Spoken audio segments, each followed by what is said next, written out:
사주팔자는 타고난다는 말이 있지요.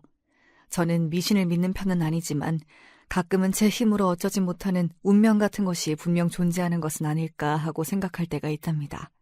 누군가는 돈이 많은 제복을 타고나고 누군가는 남편복, 부인복 혹은 자식복을 타고난다잖아요. 제 운명은 술복을 타고난 게 아닐까 하는 생각을 많이 해봤습니다. 참고로 저는 술을 한 방울도 못 마신답니다. 술에 입만 대도 얼굴이 확확 달아오르고 심장이 너무 뛰어서 쓰러져 버리는 체질이거든요. 그런 제가 어째서 술복을 타고났냐고요? 제 이야기를 들어보면 알게 되실 겁니다.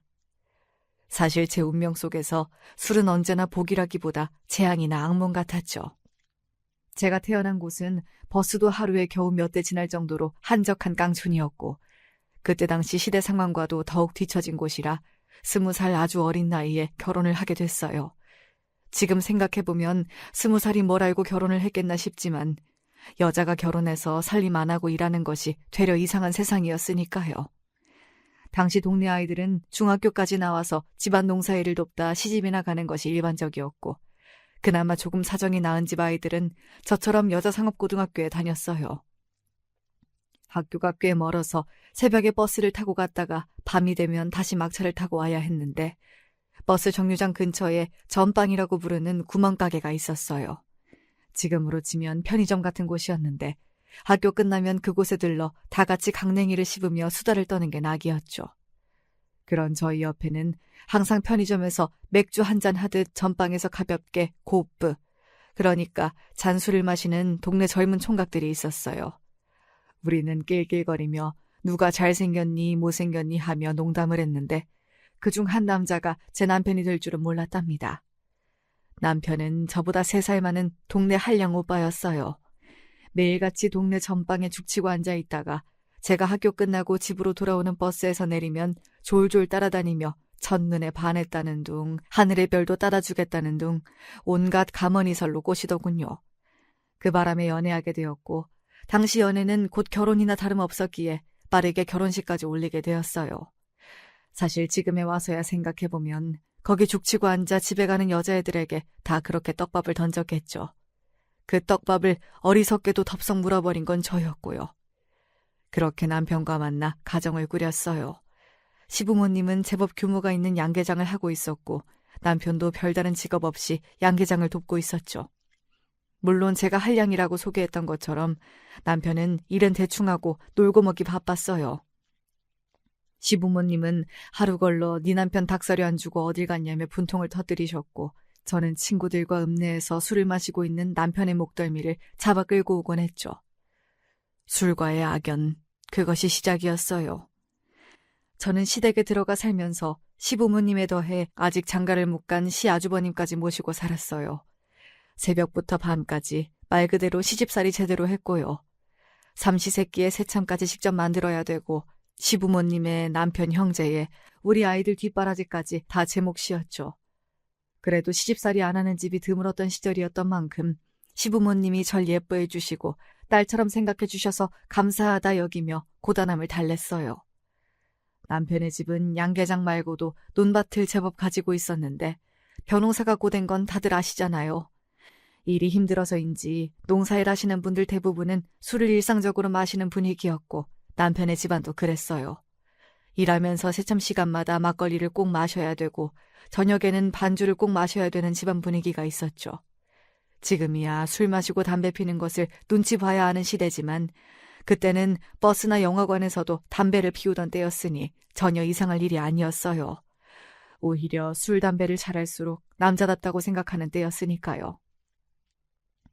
맨날 농땡이 치고 코빼기도 보이지 않는 남편은 일이 다 끝나고 저녁쯤 되어서야 집으로 기어 들어왔어요. 제정신으로 들어올 때가 드물었고 늘 고주망태 상태였죠. 매일 단골 술집에 있는 것을 잡으러 가니까 나중에는 친구 집, 이웃 동네, 심지어 뒷산에까지 가서 술을 먹고 앉아있더라니까요.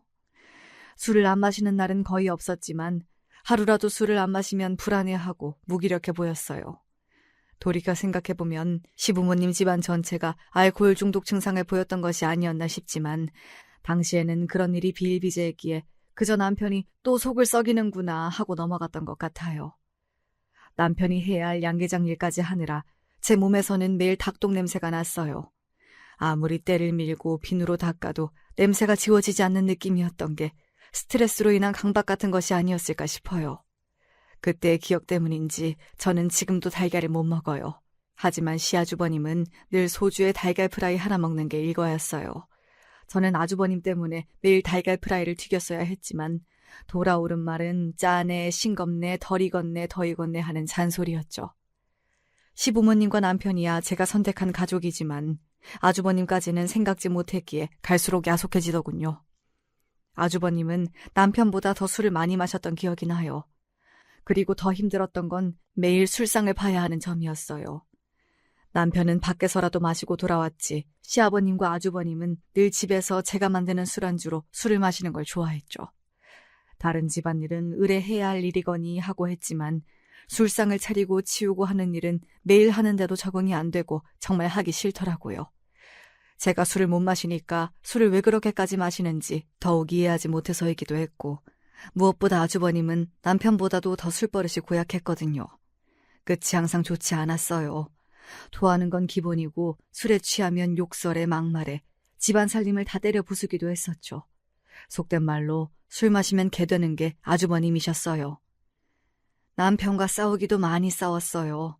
아주버님 술 좀 못 드시게 하면 안 되냐. 술은 이제 지긋지긋하다. 술이랑 살던가 나랑 살던가 해라. 그러면 남편은 다들 그러고 산다. 왜 너만 유난이냐. 그러면 너도 술을 마셔봐라. 그런 식으로 나왔어요. 저도 그래서 역지사지해야 정신 차리지 하는 생각으로 못 먹는 술 마시고 주사를 부려보려고 했는데 체질적으로 아예 안 받더라고요. 막걸리 한 잔 마시고 쓰러져서 병원에 실려가기까지 했으니까요. 미운 오리 새끼 이야기 있죠. 남편의 가정 환경에서는 제가 오히려 이상한 존재였고 저 역시도 어느 정도 가스라이팅 당해서 나는 왜 술을 못 마실까 속상하기도 했어요. 차라리 같이 어울려 즐기기라도 하면 억울하지는 않을 텐데 자기들끼리 즐겁고 나 혼자 멀뚱히 있다가 일이나 해야 하니 술이 좋게 보였겠어요. 진짜 다 갖다 바다에 뿌려버리고 싶었더랬죠.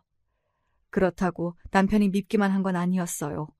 술에 적당히 취한 날엔 길가의 들꽃을 한아름 꺾어다 주기도 하고 시부모님이나 아주버님이 저에게 뭐라고 하면 예쁜 내 마누라한테 왜 그러느냐며 제 편을 들어주기도 했거든요.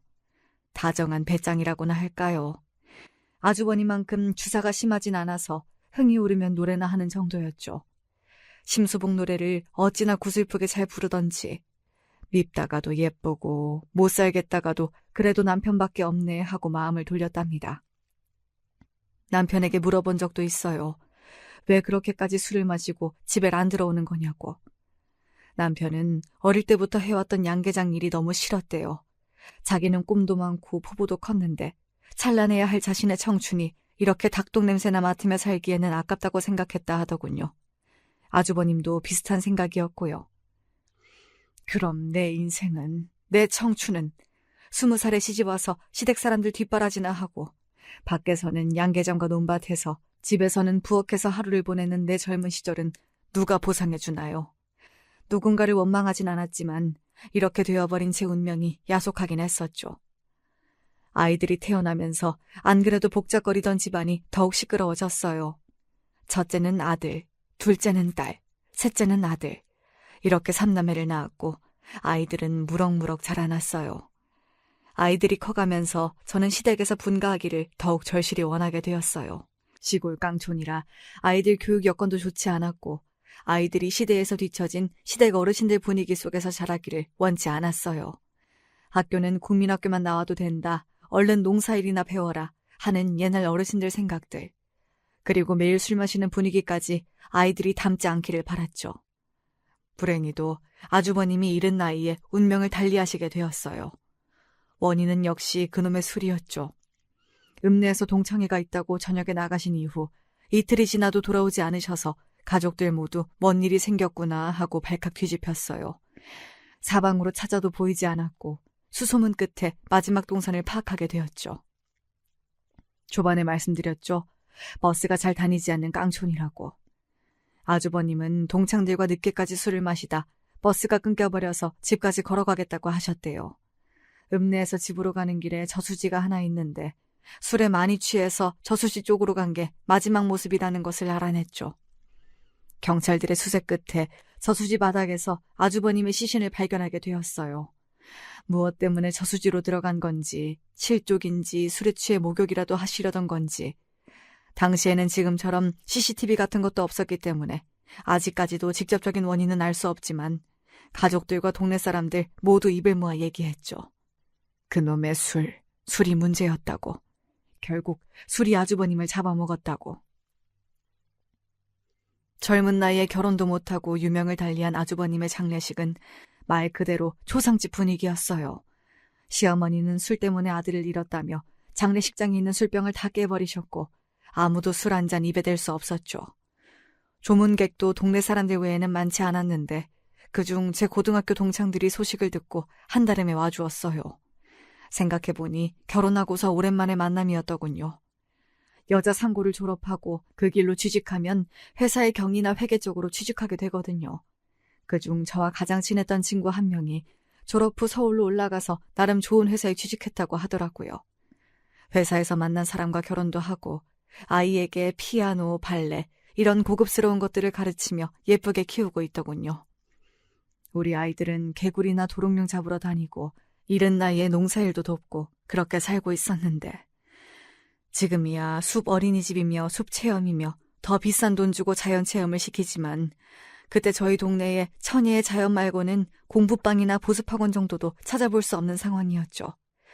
아주버님 말처럼 저희 아이들까지도 나와 남편처럼 이 동네를 떠나지 못하고 정말 양계장이나 하며 살게 되지 않을까 하는 두려움이 엄습했어요. 같은 고등학교를 나왔지만 나와 전혀 다른 삶을 살게 된 친구의 얘기를 듣고서 정말 아차 싶었습니다. 아주버님의 초상을 치르고 집안 분위기는 완전히 달라졌어요. 허무한 일로 장남을 잃은 시부모님은 삶의 의욕을 잃었고 더 이상 예전처럼 적극적으로 일하시지 않으셨죠. 술 때문에 아들을 잃었으니 술을 쳐다도 보기 싫을 법도 한데 시아버님은 슬픔을 잊기 위해 오히려 더 많은 술을 드셨어요. 그나마 남편이 정신을 차리고 장남의 역할을 하기 시작했지만 도저히 저희들만의 힘으로 상황을 유지하기 어려웠죠. 그래서 양계장만 남겨놓고 논밭은 전부 팔아버렸어요. 저는 계속 남편에게 서울로 가자고 하고 싶었지만 장남을 잃은 시부모님을 놓고 떠날 수 없기에 말도 못 꺼내고 있었어요. 그런데 남편이 먼저 시부모님께 얘기하더군요. 서울로 이사를 가겠다고요. 양계장 일 하나 정도는 시부모님이 충분히 하실 수 있고 3대가 먹고 살기에 양계장만으로는 부족하니 서울에서 새 일자리를 잡겠다고 했죠. 하지만 속내는 예전부터 계속 양계장 말고 다른 일이 하고 싶었던 모양이에요. 오히려 지금 벗어나지 못하면 평생 양계장에 매여 살 것 같다고 나중에서야 저에게 말하더군요. 그렇게 살다가 결국 아주버님과 같은 결말을 맞이할까 두려웠다고요. 저 역시 아이들 교육이 가장 큰 이유였지만 남편과 상경이란 목표는 같았기에 시부모님의 허락이 떨어지자마자 기다렸다는 듯 서울로 이사를 오게 되었어요.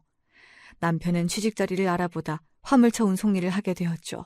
위험하고 험한 일이지만 버는 돈은 많다며 시부모님이 땅 팔고 남은 돈으로 화물차를 사서 일을 시작했어요. 저 역시 고등학교 친구가 소개해준 격리 일을 시작했어요. 남편이 하는 일은 낮밤 없이 전국을 누비며 다니는 일이었기에 주말이나 겨우 얼굴 한번 볼 수 있었고 저는 누구의 도움 없이 아이 셋을 혼자 키워야 했죠. 지금은 어린이집이나 유치원이 잘 되어 있지만 당시에는 어디 맡길 데도 없었어요. 첫째와 둘째는 나름 많이 커서 학교도 혼자 등교하고 제 앞가림을 할 수 있었지만 셋째는 아직 어려서 제가 출퇴근하며 돌보기 어려웠죠. 그래서 눈물을 머금고 아이가 클 때까지만 일단 시부모님께 맡겨놓기로 결정하고 첫째와 둘째만 데리고 살게 되었어요. 다들 그렇듯 저희도 빈손으로 상경에 반지하에서 시작했어요. 남들 하는 고생 저희도 피해가지 않고 다 겪어봤답니다. 장마 때 집이 물에 잠겨서 대피하고 도둑이 들어 결혼반지와 애들 돌반지 같은 얼마없는 귀중품들 싹 다 훔쳐가기도 하고 집주인이 보증금 떼먹고 도망가기도 하고 그렇지만 남편과 함께 열심히 일하고 먹을 것 입을 것 아껴가며 돈을 모아 반지하에서 벗어나 작은 빌라에 들어가고 또 더 많은 돈을 모아 작은 아파트에 들어갔어요. 그때부터 이제는 좀 살만하다 하고 느끼기 시작했죠. 살만해지면서 저는 가장 먼저 늘 눈에 밟혔던 막내부터 데리고 왔어요. 막내는 3살 때부터 학교 들어가기 전인 7살 때까지 시부모님 손에 컸죠. 명절에 내려갈 때나 볼 수 있었던 막내는 시골에서 산으로 들로 뛰어다니며 흙 퍼먹고 커서 시골 똥강아지 같았어요. 사실 시부모님을 부모처럼 여기고 자랐기에 처음에는 저나 남편도 어색해했고 첫째와 둘째와는 서로 어색해했죠. 저는 돈이 없어도 아이들 교육에 필요한 돈은 아끼지 않았어요. 그러려고 서울까지 고생하며 올라온 거였으니까요. 그래서 첫째와 둘째는 공부도 많이 시키고 필요하면 과외까지 붙여줬어요. 첫째와 둘째는 잘 따라와 주어서 성적도 잘 나오고 모범생으로 자랐답니다. 반면 막내는 유년기를 자유롭게 보내서인지 공부에는 영 취미가 없었어요. 형과 누나가 억지로 공부를 시켜봐도 가만히 앉아있지를 못했고 사춘기 때에는 아예 집에도 안 들어오고 친구들이랑 여기저기 쏘다니더라고요. 수만 번 얘기했죠. 엄마 아빠가 이렇게 고생하며 서울 올라온 이유는 너희들 교육 때문이라고. 막내 네가 이렇게 엄마 속 썩이면 그간 고생한 게 물거품이 되는 것 같다고. 근데 막내는 막내 나름대로 마음의 상처가 있었더라고요. 자기는 엄마 아빠가 자기를 버린 줄 알았대요. 형과 누나는 데리고 살면서 자기만 왜 할머니 할아버지랑 있어야 되는지. 명절 때 와서도 데리고 갈 줄 알았는데 왜 나는 데리고 가지 않는지 이해할 수 없었대요. 그래놓고 갑자기 또 예고도 없이 서울로 데리고 와서 안 그래도 자기만 물과 기름처럼 섞이지 못하고 겉도는 것 같았는데 자꾸 공부 못한다고 뭐라 하니 이 집에 있으면 안 되는 거 아닌가 하고 불안하고 슬펐다고 하네요. 저는 막내가 공부만 안 할 뿐이지 늘 밝고 친구들과도 잘 지내고 해서 그렇게 마음의 상처가 클 줄 몰랐기에 너무 미안해서 막내를 안고 펑펑 울었어요. 아이들 핑계를 대며 서울에 왔지만 사실 저와 남편의 욕심이기도 했고 그 욕심에 막내가 어느 정도 희생된 부분도 있었죠. 그래서 진심을 다해 이야기해 주었어요. 항상 시골에 두고 온 네 생각을 안 한 적이 없다고. 하루라도 빨리 너를 데리고 와 같이 살겠다는 일념으로 더 열심히 일했고 그러다 보니 시간이 생각보다 많이 흘렀을 뿐이었다고. 막내는 이해하고 알겠다곤 했지만 마음이 치유되기에는 서로 많은 노력이 필요해 보였어요. 저는 그래서 첫째와 둘째보다 막내에게 더 많이 신경 쓰고 살았어요. 막내에게 죄를 지은 마음으로 막내가 뭘 하든 아끼지 않고 응원해 주었고요. 첫째, 둘째와 다르게 공부 말고 네가 하고 싶은 것들 마음껏 해보라고 했어요. 기타를 치겠다고 하면 기타를 사줬고 운동을 하겠다고 하면 운동학원을 끊어줬죠. 가끔 저에게 대들어도 첫째와 둘째에게처럼 엄격하게 하진 않았어요. 들판을 뛰어노는 개구리를 억지로 잡아온 것처럼 잡으려면 절대 잡히지 않는 아이였기에 스스로 깨닫고 돌아오길 바라며 폭풍 같은 사춘기를 보냈죠. 첫째와 둘째는 또 다른 막내를 편애하는 저에게 불만이 있었던 모양이지만 그래도 사정을 알았기에 이해해 주었어요. 첫째와 둘째도 어릴 때 막내는 왜 따로 사냐고 물어봤을 정도로 막내가 떨어져 살았던 때를 기억하더라고요. 그래서 가능한 막내를 도와주기 위해 노력했죠. 둘 다 먼저 취직해서 막내에게 용돈도 주고 그랬으니까요. 모든 식구들이 마음을 모아 그렇게 노력했지만 막내는 좀처럼 다친 마음을 열지 않았어요. 남편은 화물차 일을 시작한 이후 집에 잘 들어오지 않았지만 한 달에 한두 번씩 집에 들어오면 꼭 자식들과 술을 한 잔씩 했어요. 남편도 아주버님 일이 있어서 그때 이후 과음을 하진 않았어도 그 재미까지는 못 잊었던 모양이에요. 저도 아주버님처럼 많이 마시지만 않으면 자식들과의 간단한 술상 정도는 서로 속 얘기도 할 수 있고 좋다고 생각했죠. 막내가 처음으로 성인이 된 날, 남편은 술은 무조건 아버지가 가르쳐야 된다는 생각을 가지고 있었기에 막내에게 처음으로 주도를 가르쳐주며 같이 술을 마셨어요. 그런데 막내가 제법 술을 잘 받아 먹더라고요. 저를 닮아 술을 잘 마시지 못하는 첫째와 둘째와는 다르게 막내는 넙죽넙죽 마시더니 갑자기 확 취해버렸지 뭐예요. 그리고는 완전히 취해서 남편에게 쌍욕을 막 하는데 그 모습은 정말 영락없는 돌아가신 아주버님이었어요. 욕하고 행패 부리고 말리는 형을 주먹으로 때리고 술상 뒤엎고 세상에 머리가 지끈거리더군요. 다음날 막내는 숙취로 괴로워하며 일어났어요. 지난밤의 일을 기억하지 못하더라고요. 그래서 저는 이제와 다르게 엄하게 말했어요. 너는 절대 술을 마시지 말아라. 술은 입에도 대면 안 된다. 술 취해서 저수지에 빠져 죽은 너희 큰아버지 꼴난다. 막내는 그때 당시엔 알았다고 했지만 대학 생활을 시작하면서 술자리가 잦아졌고 고주망태가 되어 집에 들어오는 날이 늘어나기 시작했어요.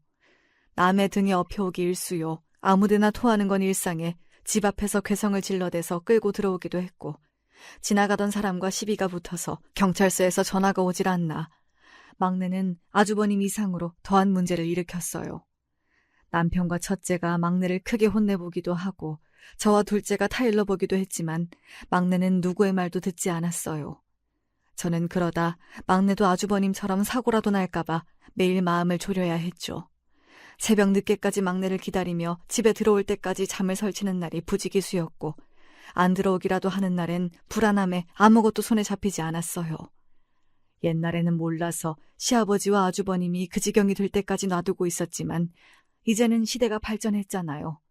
제가 어르고 타일러 막내를 알코올 중독 상담센터에 데리고 갔더니 알코올 중독 중기 증상에 가깝다는 판정을 받았어요. 치료도 몇 번 받아보고 극복해보기 위해 안 써본 방법이 없었지만 막내의 알코올 의존도는 마치 시댁이 그랬던 것처럼 쉽게 극복되지 못했어요. 내가 왜 막내를 시댁에 맡기고 왔을까? 다 힘들어도 막내까지 책임졌어야 했는데 기억 못할 거라 생각해서 두고 온 거긴 했지만 왜 시아버지 밑에서 유년기를 보내게 했을까? 막내는 그렇게 늘 저의 아픈 손가락이었답니다. 옹알이하며 기어다니던 게 엊그제 같은데 아이들이 장성해서 이제 시집장가 갈 때가 되었어요. 첫째는 자기와 비슷한 참한 아가씨를 데리고 와서 별탈 없이 결혼식을 올렸어요. 저는 제가 시집살이를 힘들게 했던 경험이 있어서 절대 며느리들에게 시집이 부담되지 않도록 하자고 다짐했기 때문에 첫째가 결혼한 이후 내 아들이 아니라 다 키운 남이다 생각하고 거의 연락도 하지 않고 지냈죠. 며느리는 그래도 요즘 아이답지 않게 종종 연락도 하고 찾아오기도 했지만 제 쪽에서 오히려 늘 오지 말라고 편하게 집에서 쉬라고 거부했어요. 오죽하면 며느리가 자기 안 보고 싶으시냐고 섭섭하다고 할 정도였죠. 둘째도 시집 안 가겠다고 귀여운 소리를 해대더니 어느 날 아주 건장한 곰돌이 같은 남자를 데리고 와서 결혼하겠다고 하더라고요. 반짝이는 드레스를 입고 신부 입장하는데 내 딸이지만 어찌나 예쁘던지. 결혼하고서 남편과 캠핑도 자주 다니고 알콩달콩 잘 살아서 제가 부러울 정도였어요. 종종 찾아와서 남편이 뭘 서운하게 했다는 둥 투정을 부리다가 반찬들을 가져가고 그런 소소한 시간들이 참 소중한 나날들이었죠. 첫째와 둘째는 각자 잘 살고 있었지만 저의 가장 큰 걱정거리는 아이들에게 자식이 없다는 것이었어요. 딱히 대를 이어야 한다는 것은 아니었지만 첫째의 경우 아이를 원하는데도 생기지 않았거든요. 몇 번 유산하고 시험관 시술도 받았는데 며느리도 너무 힘들어하고 보는 저도 안타깝더라고요. 그러니 억지로 아이를 가지라고도 못했죠. 그저 아이를 가지고 싶어하는 며느리를 위로해 줄 수밖에요. 둘째의 경우는 아직 신혼을 더 즐기고 싶다고 해서 안 가진다고 했는데 짐작하기로는 둘째네 사업이 아직 안정되지가 않아서 금전적인 이유로 임신을 미루는 중인 것 같았어요. 물어보면 말론 아니라고 하지만요. 그래서 제가 도와줄 수 있으니 만약 아이를 가지는 걸 미루는 이유가 돈 때문이라면 말하라고 했지만 알아서 하겠다라고만 하더라고요. 각자의 사정이 있어 어쩔 수 없었지만 저도 옛날 사람인 건지 주변 친구들이 하도 자랑을 해대서 그런 건지 손주 한번 품에 안아보고 싶은 마음이 들더군요. 티를 내진 않았어도 유전자를 이어야 하는 인간의 본능인 건지 나이가 들어서 예뻤던 자식들 어린 시절이 그리운 건지 할머니 손잡고 걸어가는 아가를 보면 왜 그렇게나 예쁜지 모르겠더라고요. 내 인생에 손주복은 없구나 하고 살았죠. 그리고 제 인생의 숙제였던 막내는 대학교도 간신히 졸업하고 한동안 백수로 지냈다가 몇 번 취업을 하긴 했는데 그놈의 술버릇 때문에 거의 잘리다시피 하고 여러 직장을 전전했어요. 신입사원 소개하는 자리에서 상사 멱살을 잡고 상을 뒤엎는데 누가 회사에 데리고 있고 싶어 하겠어요. 막내도 계속되는 사건 사고에 마음을 조금 고쳐먹었는지 아니면 나이가 들면서 자연스럽게 철이 조금 든 건지 술을 줄이려고 노력하긴 하더라고요. 저렇게 문제가 있었던 아이도 철이 드는구나 하고 조금 안심을 했죠. 취직하고 출퇴근이 힘들다며 자취방을 얻어달라기에 사람답게 산다면 그 정도는 얼마든지 해주겠다 하고 얼른 얻어줬어요. 뒤늦게 그게 실수였다는 걸 깨달았지만 말이죠. 어느 날 갑자기 막내가 저와 남편에게 저녁을 사겠다고 하더군요. 세상에 이런 날도 오는구나 하고 저와 남편은 잘 차려입고 막내가 예약해둔 식당에 갔어요. 어느 고급스러운 식당에는 막내뿐 아니라 웬 여자가 앉아있더군요. 누구냐고 물어보나마나 막내가 결혼하고 싶은 여자라고 소개했어요. 회사에서 사내 커플로 만났는데 제가 얻어준 방에서 동거한 지 꽤 되었다고요. 저는 만약 결혼 생각이 있는 여자를 소개하는 자리라면 미리 귀띔하고 언지를 줬어야 했던 거다 하고 아직 철없어 보이는 두 남녀를 꾸짖었어요. 여자아이는 어머님, 제가 상식이 없어서 잘 몰랐어요. 근데 미리 말하면 저 따로 부르실까봐 그랬어요 하고 생글생글 웃으며 대꾸하더군요. 그 말인즉슨 따로 부르지 마라 하는 경고 아니겠어요. 이 아이 보통이 아니구나 했어요. 남편은 눈치 없이 또 술을 시키지 뭐해요. 이런 날에는 술을 마셔야 된다면서요. 저는 남편도 그렇고 막내도 그렇고 술 마시면 또 중요한 자리에서 주사를 부릴까봐 시키지 말라고 했는데 여자애가 뭘 아는지 모르는지 냉큼 손을 번쩍 들며 술을 시키더군요. 그래서 딱 한 병만 반주로 시키라고 했죠.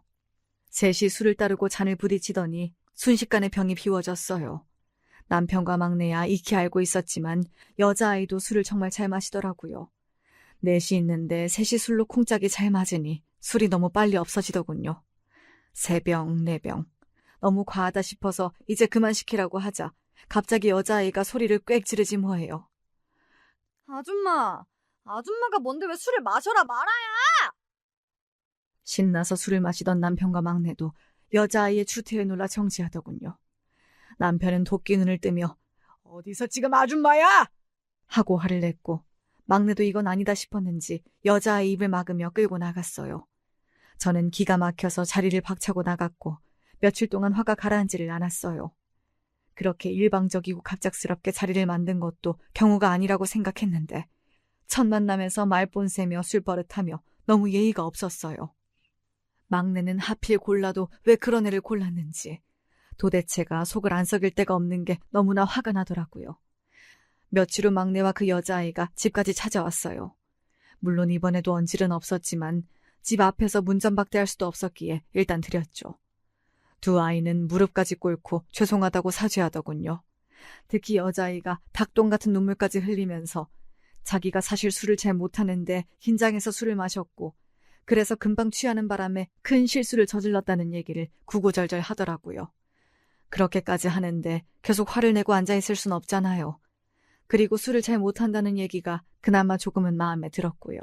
막내가 술로 인한 문제가 많으니 저처럼 술을 못하면 막내를 좀 잡아줄 수 있지 않을까 싶었죠.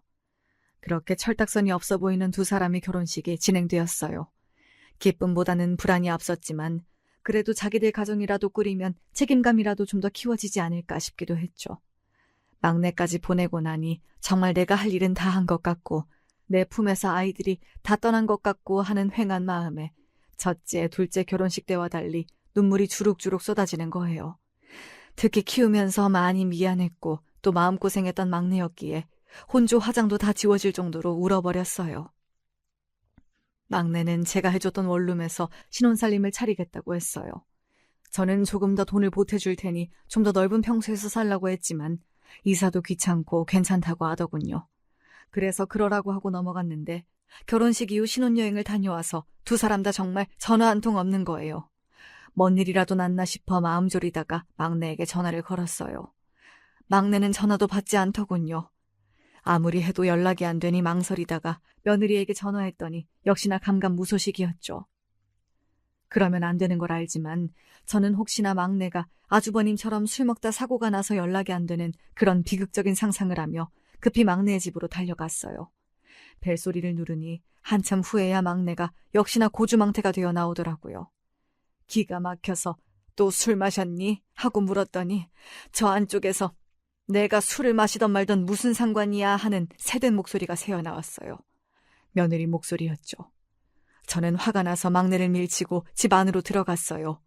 집은 개판이 따로 없더군요.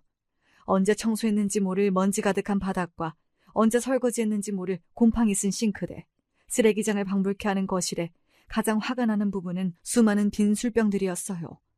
언제부터 마셨기에 저렇게까지 쌓여있는 건지 뒷골이 뻐근하게 땡기더라고요. 이래서 이사하기 귀찮다는 얘기가 나온 거구나 깨달았죠.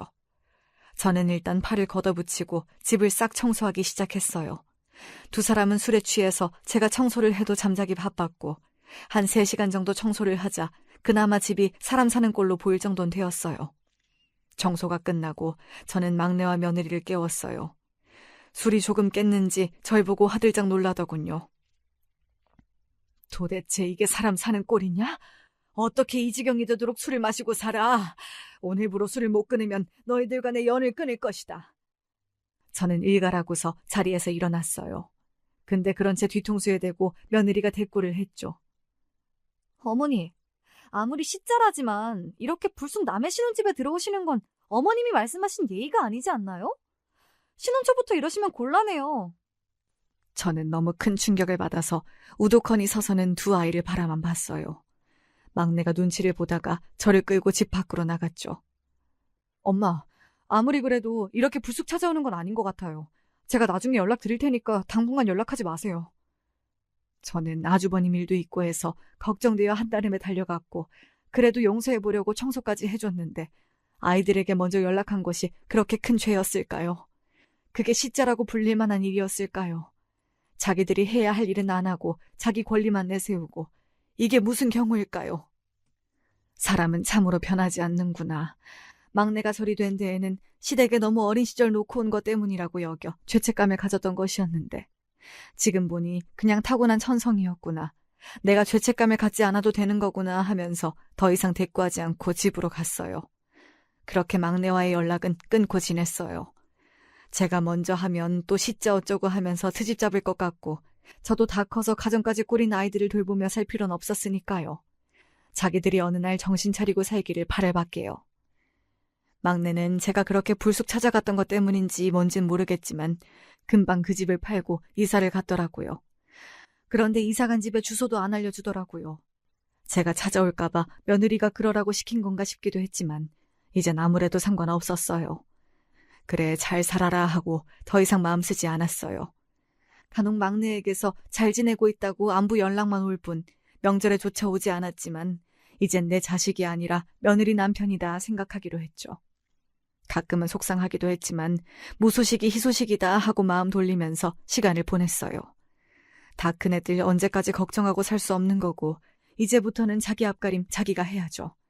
가족이라도 다 마음 맞는 것도 아니고 다 예쁠 수 없잖아요. 막내의 경우처럼 어쩌면 남보다 더 많은 상처를 줄 수 있는 게 가족이더라고요.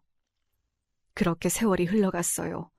첫째와 둘째는 평범하게 잘 살았고 막내는 여전히 연락이 거의 없었지만 그래도 지들 나름 잘 살고 있는 모양이었죠.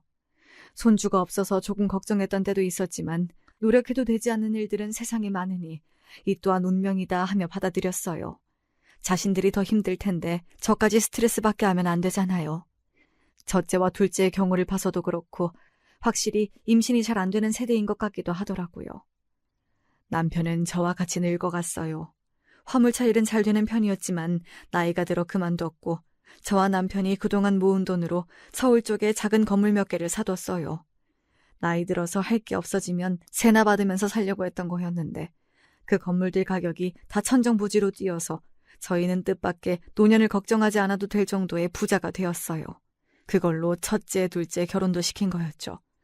그러다가 남편과 건물 청소를 하며 건물 관리나 하고 살던 중 셋째를 결혼시켰고 건물을 사고 팔면서 꽤 많은 이익을 남겼답니다. 남들이 보기에는 건물 청소부들 같겠지만요.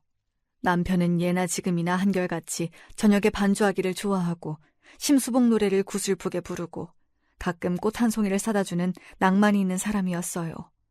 오래전 뭣도 모르는 때에 결혼해서 많은 일들이 있었지만 그래도 같이 으쌰으쌰하며 지금까지 성실하게 살아왔고 술과 관련된 나쁜 기억도 있지만 좋은 기억도 많이 있었죠. 남편 쉬는 날 아이들과 다 같이 바닷가에 간 기억이라던가 반지하에 물이 차서 함께 물을 퍼나르던 기억, 5 식구 둘러앉아 제가 한 김치찌개에 밥을 먹었던 기억 같은 그런 행복했던 순간들로 남편과 평생을 살아왔던 것 같아요. 남편과 어느 날 오랜만에 고향집을 찾아갔어요. 시부모님은 예전에 돌아가셨었고 양계장은 이제 전부 자동화 시스템으로 관리되고 있어 직원들을 두고 운영하고 있었죠. 이제 저희도 나이가 많아서 양계장은 팔기로 했고 마지막으로 보러 간 거였어요. 양계장마저 사라지면 정말 저희의 신혼 시절이 사라지는 것이었거든요. 우리는 예전 전방이 있던 자리도 가보고 시부모님과 아주버님 산소도 가보고 아이들이 놀던 개울가도 가보면서 추억을 되새김질했어요. 그때는 이 총구석이 그렇게도 지긋지긋했는데 어떻게든 서울로 가자고 그랬는데 지금 와서 보니까 많이 바뀌었더군요. 세월을 맞은 건 저희뿐만이 아니었어요. 남편은 예전 전방자리 근처에서 그때 마시던 맥주는 아니지만 비슷한 맛의 예전 브랜드 맥주를 마시며 속마음을 얘기했어요. 자기는 죽으면 자기 재산을 다 기부하고 싶다고 하더군요. 자기처럼 농어촌에서 자기 꿈을 펼치지 못하는 아이들에게 물려주고 싶다고요. 아이들 결혼할 때 충분한 재산을 나눠줬고 그거 아니더라도 아이들이 이미 충분히 먹고 살고 있으니 사회에 환원해도 괜찮지 않겠냐고 했어요. 솔직히 저는 상관없었어요. 살 만큼 살았고 풍족할 만큼 누리고 살아왔기에. 그리고 저 역시 이른 나이에 시집와서 내 꿈이 무엇인지도 모른 채 살아왔기 때문에 남편의 말에 크게 공감이 되었죠. 저는 그래도 아이들에게 물어보고 결정하자 했고 감사하게도 첫째와 둘째는 흔쾌히 부모님 재산이니 부모님이 알아서 하셔라 하더라고요. 막내한테도 얘기할까 하다가 솔직한 말로 자기들이 염치가 있으면 우리 재산에 대해 왈가왈부하진 않겠지 하고 따로 연락하지 않았어요. 재산을 하나하나 처분하고 남편과 조용한 노후를 보내던 어느 날 남편이 간암에 걸렸다고 하더군요. 간암 4기였고 이미 전이된 상태라 손쓰긴 어렵다고 했어요. 암의 원인이야 여러 가지겠지만 하필 또 간암이라니 저는 그게 술 때문이라고 생각할 수밖에 없었죠. 남편은 평생 처음으로 술을 안 마시고 마지막까지 보냈어요. 죽기 몇 주 전 딱 곱부, 딱 술 한 잔만 마시면 소원이 없겠다고 하더군요. 정말 마지막 잔이라고 생각하고 제가 남편의 물컵에 물에 탄 소주를 한 잔 가득 따라 주었어요. 남편은 그것만으로도 행복해했죠. 마지막까지였지만 그 술사랑은 평생을 함께해도 정말 이해할 수가 없었어요. 길다면 길고 짧다면 짧은 투병 끝에 남편이 저보다 먼저 세상을 떠났어요. 아무리 마음의 준비를 계속 해왔다지만 그래도 한평생 같이 살아온 사람인데 너무 마음이 아프더군요. 그나마 자식들이 제 옆에서 저를 지켜주었기에 무너지지 않고 장례식을 지킬 수 있었던 것 같아요. 첫째와 둘째는 한달음에 달려왔고 며느리와 사위까지 바로 상복으로 갈아입고 장례를 치렀어요. 셋째는 전화를 받지 않아서 문자로 남겼죠. 사실 몸에서 멀어지면 마음도 멀어진다고 셋째에 대한 자식으로서의 정이나 기대가 많이 사라져서 오지 않더라도 상관은 없었어요. 그 여자애랑 오는 게 오히려 더 저희에게는 불편할 수 있었거든요. 첫째와 둘째도 연락해 보았다는데 받지 않는다고 했어요. 두 아이들도 저보다 막내와 연락을 하지 않고 살았기에 만약 장례식장에 오더라도 싸움만 날 게 뻔했어요. 막내가 저에게 했던 행동들, 며느리가 했던 말들이 용서가 되지 않는다고 했었으니까요. 저야 자식이니까 용서하지만 다른 형제들은 안타깝게도 그게 안 됐나 봐요. 다제 불찰이죠. 그런데 둘째 날 저녁 조문객들이 한산해졌을 무렵에 갑자기 막내가 등장했어요. 며느리와 함께요. 늦은 시간이라 빈소에는 저희 가족밖에 없었죠. 저는 그래도 예뻐했던 자식이라 모처럼 얼굴을 보니 반갑기만 하더군요. 태어났을 때 막둥이라고 예쁨 많이 받았는데 이제는 머리가 희끗희끗하더라고요. 눈을 동그랗게 뜨고 저에게 따박따박 따지던 며느리는 고개를 푹 숙이고 눈치를 보며 막내 뒤에 딱 붙어 있었어요. 인사도 하는 동 마는 동. 오기 싫은데 억지로 온 티가 역력했죠. 그래도 지 시아버지 가는 게 얼굴이라도 비추러 왔으니 큰 기대는 하지 말자 생각하며 상도 차려주었고 첫째와 둘째를 억지로 막내 부부 앞에 앉히며 이야기 나누라고 했죠. 저는 마침 다른 조문객이 와서 자리에서 잠시 일어났고 이리저리 상을 차리며 조문객을 맞이하다 문득 막내 부부가 있던 자리를 보니 이미 가버렸더라고요. 그래도 발인까진 이따가 가지 했다가 애써 서운한 마음을 감추고 있는데 둘째가 화가 잔뜩 난 얼굴로 저에게 왔어요. 엄마, 혹시 애들한테 유산 다 기부했단 얘기 안 했어? 저는 연락도 안 되니 뭘 말할 기회도 없었다고 했죠. 둘째는 분통을 터뜨리며 걔네 여기 온 거 아빠 보러 온 거 아니라 유산 뭐 없나 하고 온 거야 라고 하더라고요. 저는 애써 아무리 그래도 그건 아니겠지. 아빠 보러 온 김에 궁금해서 물어볼 수도 있지 하고 좋게 생각하고 넘기려 했어요. 둘째가 계속 아무리 생각해도 화가 난다면서 막내 부부에 대해 분을 사귀지 못했고, 저 역시 막내 부부에게 실망스럽고 화가 나긴 했지만 아빠 가는 길이니 좋게 보내드리자며 다독였죠. 장례를 무사히 마치고 저는 이것저것 처리할 것들을 처리하며 조금 바쁘게 지냈어요. 첫째와 둘째 부부는 고맙게도 제가 혹시나 적적해할까봐 종종 저희 집에 와서 함께 저녁도 먹고 산책도 다니고 해주었죠. 그러다가 남편이 떠난 지 얼마 되지 않아 갑자기 막내에게 전화가 왔어요. 할 얘기가 있는데 집에 있냐면서요. 수십 년 만에 처음으로 자발적으로 집에 오겠다는 막내가 그렇게 어색할 수가 없더라고요. 뭔가 꿍꿍이가 있겠구나 어느 정도 예상은 했죠. 집으로 온 막내와 며느리는 제가 차려준 밥을 먹고 과일까지 먹으면서 별말을 안 하더라고요. 지들도 어색하겠지 하고 저도 애써 대화를 하려고 노력하진 않았어요. 할 말은 뻔했으니까요. 막내는 결국 용기가 없는지 아빠가 드시던 술 없냐고 물었어요. 저는 남편이 고이 모셔놨다가 한 번도 마시지 못한 인삼주를 꺼내 막내에게 주었죠. 이제 나이도 먹을 만큼 먹었고 남편 초상 치른 지 얼마 되지도 않았으니 시어머니 앞에서 예전처럼 주사를 부리지 않겠지 하고 지켜봤어요. 막내와 며느리는 홀짝홀짝 술을 마시면서 조금씩 입을 열더군요. 며느리는 자기들이 얼마나 힘들게 살아왔고 얼마나 서러웠는지 얘기하며 훌쩍훌쩍 울더라고요. 또 조금씩 취하는 것 같아서 불안했어요. 그러다가 인삼주가 반 병 정도 비워졌을 때 드디어 본론을 말하더군요. 어머니, 그래서 진짜 아버님 가지셨던 재산을 전부 기부하셨다고요? 하나도 남김없이?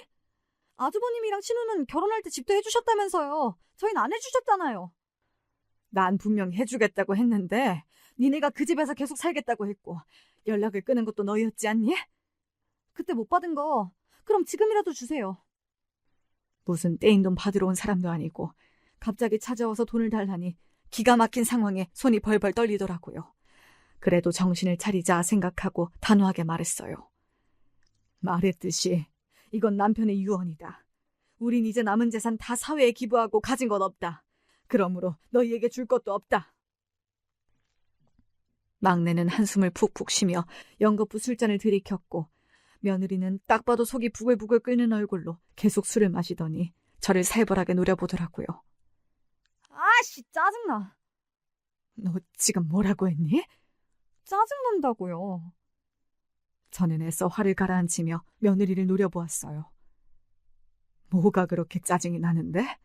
이래서 노인들은 빨리빨리 죽어야 한다니까? 사회에서 일을 할 수도 없고 나라에서 나오는 세금만 축내고 그나마 재산이라도 모아놔서 자식들한테 물려주던가. 근데 지금 그것도 없다는 거죠? 그쵸? 어머니도 짐이니까 그냥 빨리 죽어버려요. 제 평생 그렇게 심한 말을 면전에서 들어본 적이 있었나 싶어요. 몸이 부들부들 떨리고 눈앞이 깜깜해지고 귀에서 이명이 들리더군요. 막내도 며느리 말이 심했다고 생각했는지 며느리를 노려보다가 따귀를 때렸어요. 짝 하는 소리가 거실에 울려 퍼졌죠. 야! 뚫린 입이라고 함부로 짓거리지 마. 우리 엄마야. 그 말에 제 눈에서 눈물이 주룩주룩 쏟아졌어요. 그 이후부터는 기억이 잘 안 나요. 막내와 며느리가 심하게 몸싸움을 했고 며느리가 고함을 질러댔고 저는 울면서 싸우는 두 사람을 말렸던 것 같아요. 두 사람의 싸움이 진정되지 않자 저는 거의 다 마신 인삼주를 내던지고 소리를 질렀어요. 유산이 그리 갖고 싶냐? 남편 재산은 다 기부했지만 내 재산은 아직 그대로 있다. 그게 그렇게 탐이 나냐? 그럼 다 가져가라. 그거 가져가고 다시는 찾아오지 마라. 제 이야기 초반에 여자 상고 다닐 때 하교하면서 전빵에서 강냉이를 먹고 그랬다고 했죠. 사실 그 전빵이 제 부모님이 하시던 전빵이었고 저는 전빵집 딸이었어요. 부모님은 그곳에서 전빵을 하시다가 슈퍼를 차리시고 나중엔 건물까지 세우셨죠. 정류장 바로 앞이라 꽤 많은 돈을 받고 건물을 매각했고 돌아가신 후 그 유산을 외동딸인 저에게 물려주셨죠. 막내 부부는 제 말에 싸움을 멈췄어요. 당황해하는 게 보였죠. 그러더니 집을 치우고 순순히 물러나더군요. 저는 막내 부부가 간 후 그대로 알아누웠고 다음 날까지 계속 잠만 잤어요. 극도의 스트레스를 받았던 것 같아요. 다음 날 누군가 배를 눌러서 보니 막내 부부가 다시 찾아왔더군요. 사과를 하러 온 건지 유산을 내놓으라고 하러 온 건지 몰랐지만 마지막 기회를 주자 생각하며 고민 끝에 문을 열었어요. 그런데 막내 부부 뒤에 10살 정도 되어 보이는 남자아이가 서 있더군요. 처음 보는 아이였지만 전 한눈에 알 수 있었어요. 막내의 자식이라는 걸. 왜냐하면 막내가 어릴 때랑 똑같이 생겼거든요. 며느리는 아이를 자기 앞에 세워 보이며 말했어요. 어머니, 하나뿐인 손자예요. 막내 부부와 아이를 집에 들인 후 자초지종을 듣게 되었어요. 이사를 하고 아이를 낳았는데 제가 또 아이를 핑계로 불쑥불쑥 찾아올까봐 걱정이 되어서 아이가 생긴 사실을 막내에게 절대 말하지 말라고 했다더라고요. 그래서 막내도 얘기하지 않고 숨기고 있었다고요. 그렇게 원하던 손주였는데 전혀 예상치도 못했던 뜻밖의 방법으로 보게 되었지 뭐예요. 10년 만에 나타난 손자라니 저는 어떻게 해야 할지 모르겠더라고요. 며느리는 10년 만에 아이를 데리고 온 목적을 드러냈어요. 어머니, 저희 정말 힘들게 살았어요. 아버님 유산이 하나뿐인 손자에게 갔어야 했을 텐데 그건 이미 물 건너갔으니까 어머니 유산이라도 하나뿐인 손자에게 준다고 법적으로 해주셨으면 해요. 이 애는 술을 마시면 폭언을 한다고 생각했는데 멀쩡한 정신에도 폭언을 할 줄 아는 아이였더군요. 저는 일단 알았다고 생각해보겠다고 하고 막내 부부와 아이를 돌려보냈어요. 그 이후 한참을 생각하고 또 생각했죠. 어떻게 해야 할지를요. 생각이 정리된 이후 저는 막내 부부와 첫째, 둘째 부부들까지도 모두 불러 모았어요. 첫째와 둘째는 막내에게 아이가 있었다는 사실을 알고 저처럼 충격을 받았죠. 저는 아이들 앞에서 공증받은 서류들을 모두 펼쳐보았어요. 아버지 재산은 사회에 다 환원했지만 내 재산은 아직 남아있다. 이제 나도 살 날이 얼마 남지 않았으니 나도 슬슬 재산들을 어떻게 할지 고민하다 이제 정리해보려고 한다.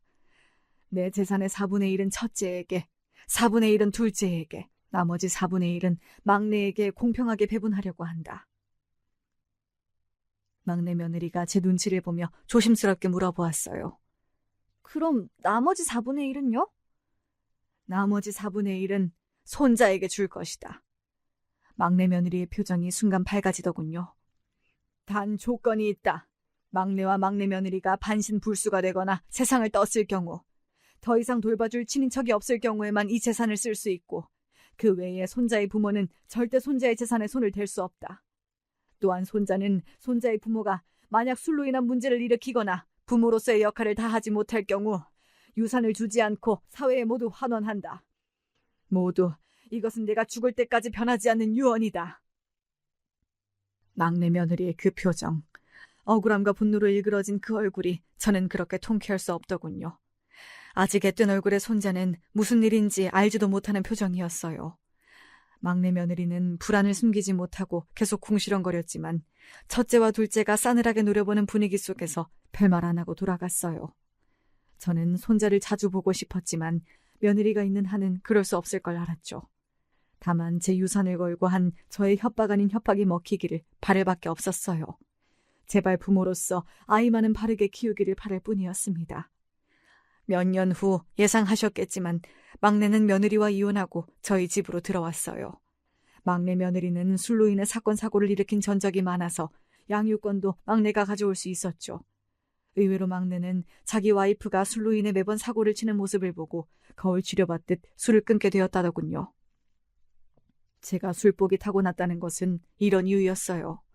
물론 술이 제 평생을 괴롭힌 것은 맞지만 술로 인해 남편을 만나게 되었고 술 때문에 막내도 결국 정신을 차리고 제 품으로 들어오게 되었으니까요.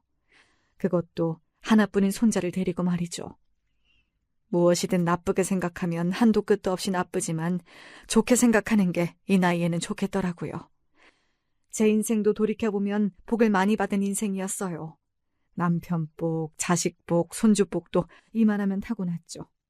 그래서 저는 술복도 타고났다 하고 생각하고 남은 인생 살려 합니다.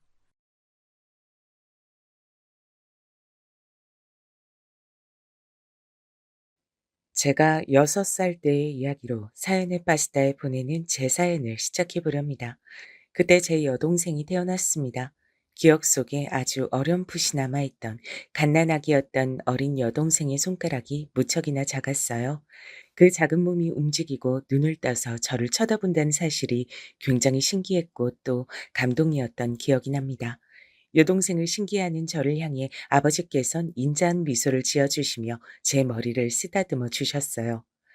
우리 문철이가 외동이라서 심심하고 외롭다고 동생 만들어 달라고 떼를 쓰고 울어댔던 걸 생각하면 정말로 이렇게 동생이 생긴 것이 다행이란 생각이 드는구나. 솔직히 저는 그랬던 기억이 나질 않습니다. 기억도 나지 않는 더 어렸던 시기에 제가 부모님께 동생을 만들어 달라고 무척이나 조른 전적이 있던 모양이었죠. 한 동네에서 올려놀았던 또래 친구들 중에서 외동은 없었기 때문에 아마 제가 동생을 가지고 싶어 했던 건 진짜 배기 마음이었을 겁니다. 사람 사는 냄새가 물씬 풍기는 동네였다고 전 그렇게 그곳을 평가합니다. 그 동네에서 가장 높은 지점에 오르면 저기 멀리 아파트가 보였어요. 아파트를 보면서 친구들과 이런저런 의견을 나누기도 했었죠. 그 어린 녀석들이 뭘 안다고 아파트에 대해 논했던 것인지 지금에 와선 의문입니다.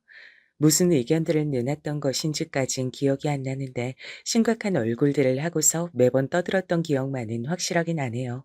그런 저희들을 동네 어른들께선 귀엽다는 듯 바라보셨어요. 하지만 동네 어른들께서 직접 아파트를 바라보실 적엔 대단히 복잡 미묘한 눈빛을 하고 계셨죠. 그 점을 두고 어느 날 동네 친구 한 명은 이렇게 말했습니다. 아무래도 어른들은 아파트를 싫어하는 것 같아.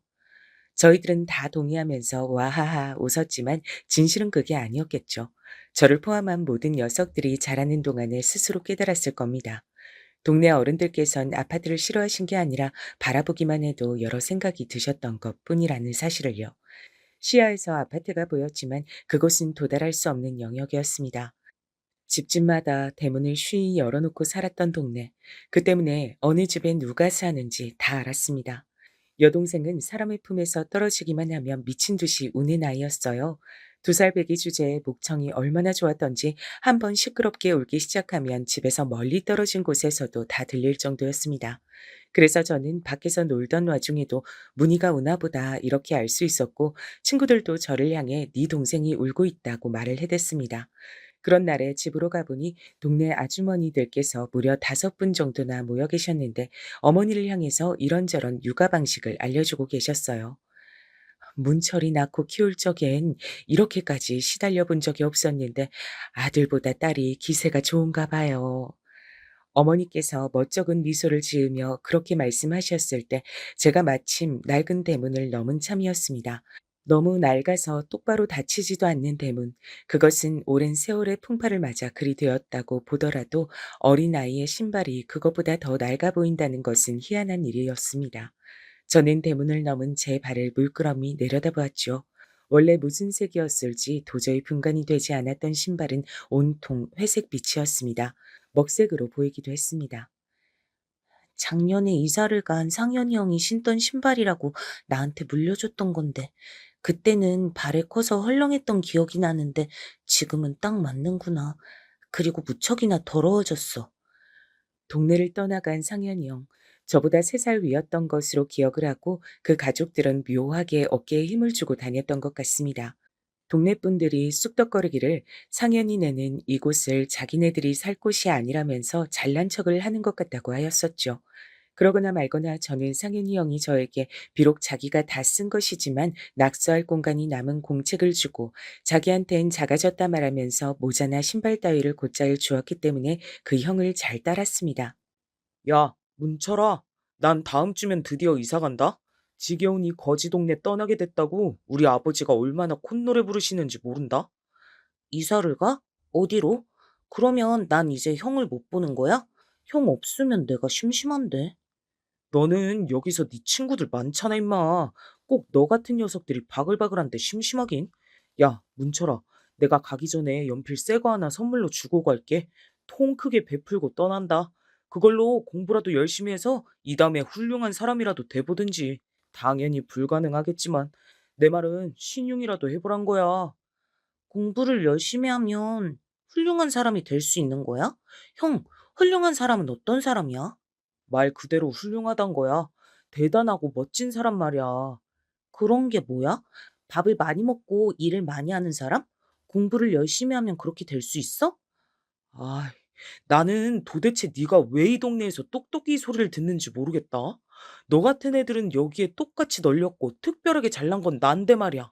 문철아, 내가 훌륭한 사람이 뭔지 정확하게 알려줄 테니까 잘 보고 잘 들어라. 너 저기 아파트 있는 거 알지? 맨날 봤지? 응, 저기 멀리 있는 아파트 구경하는 거 재밌어.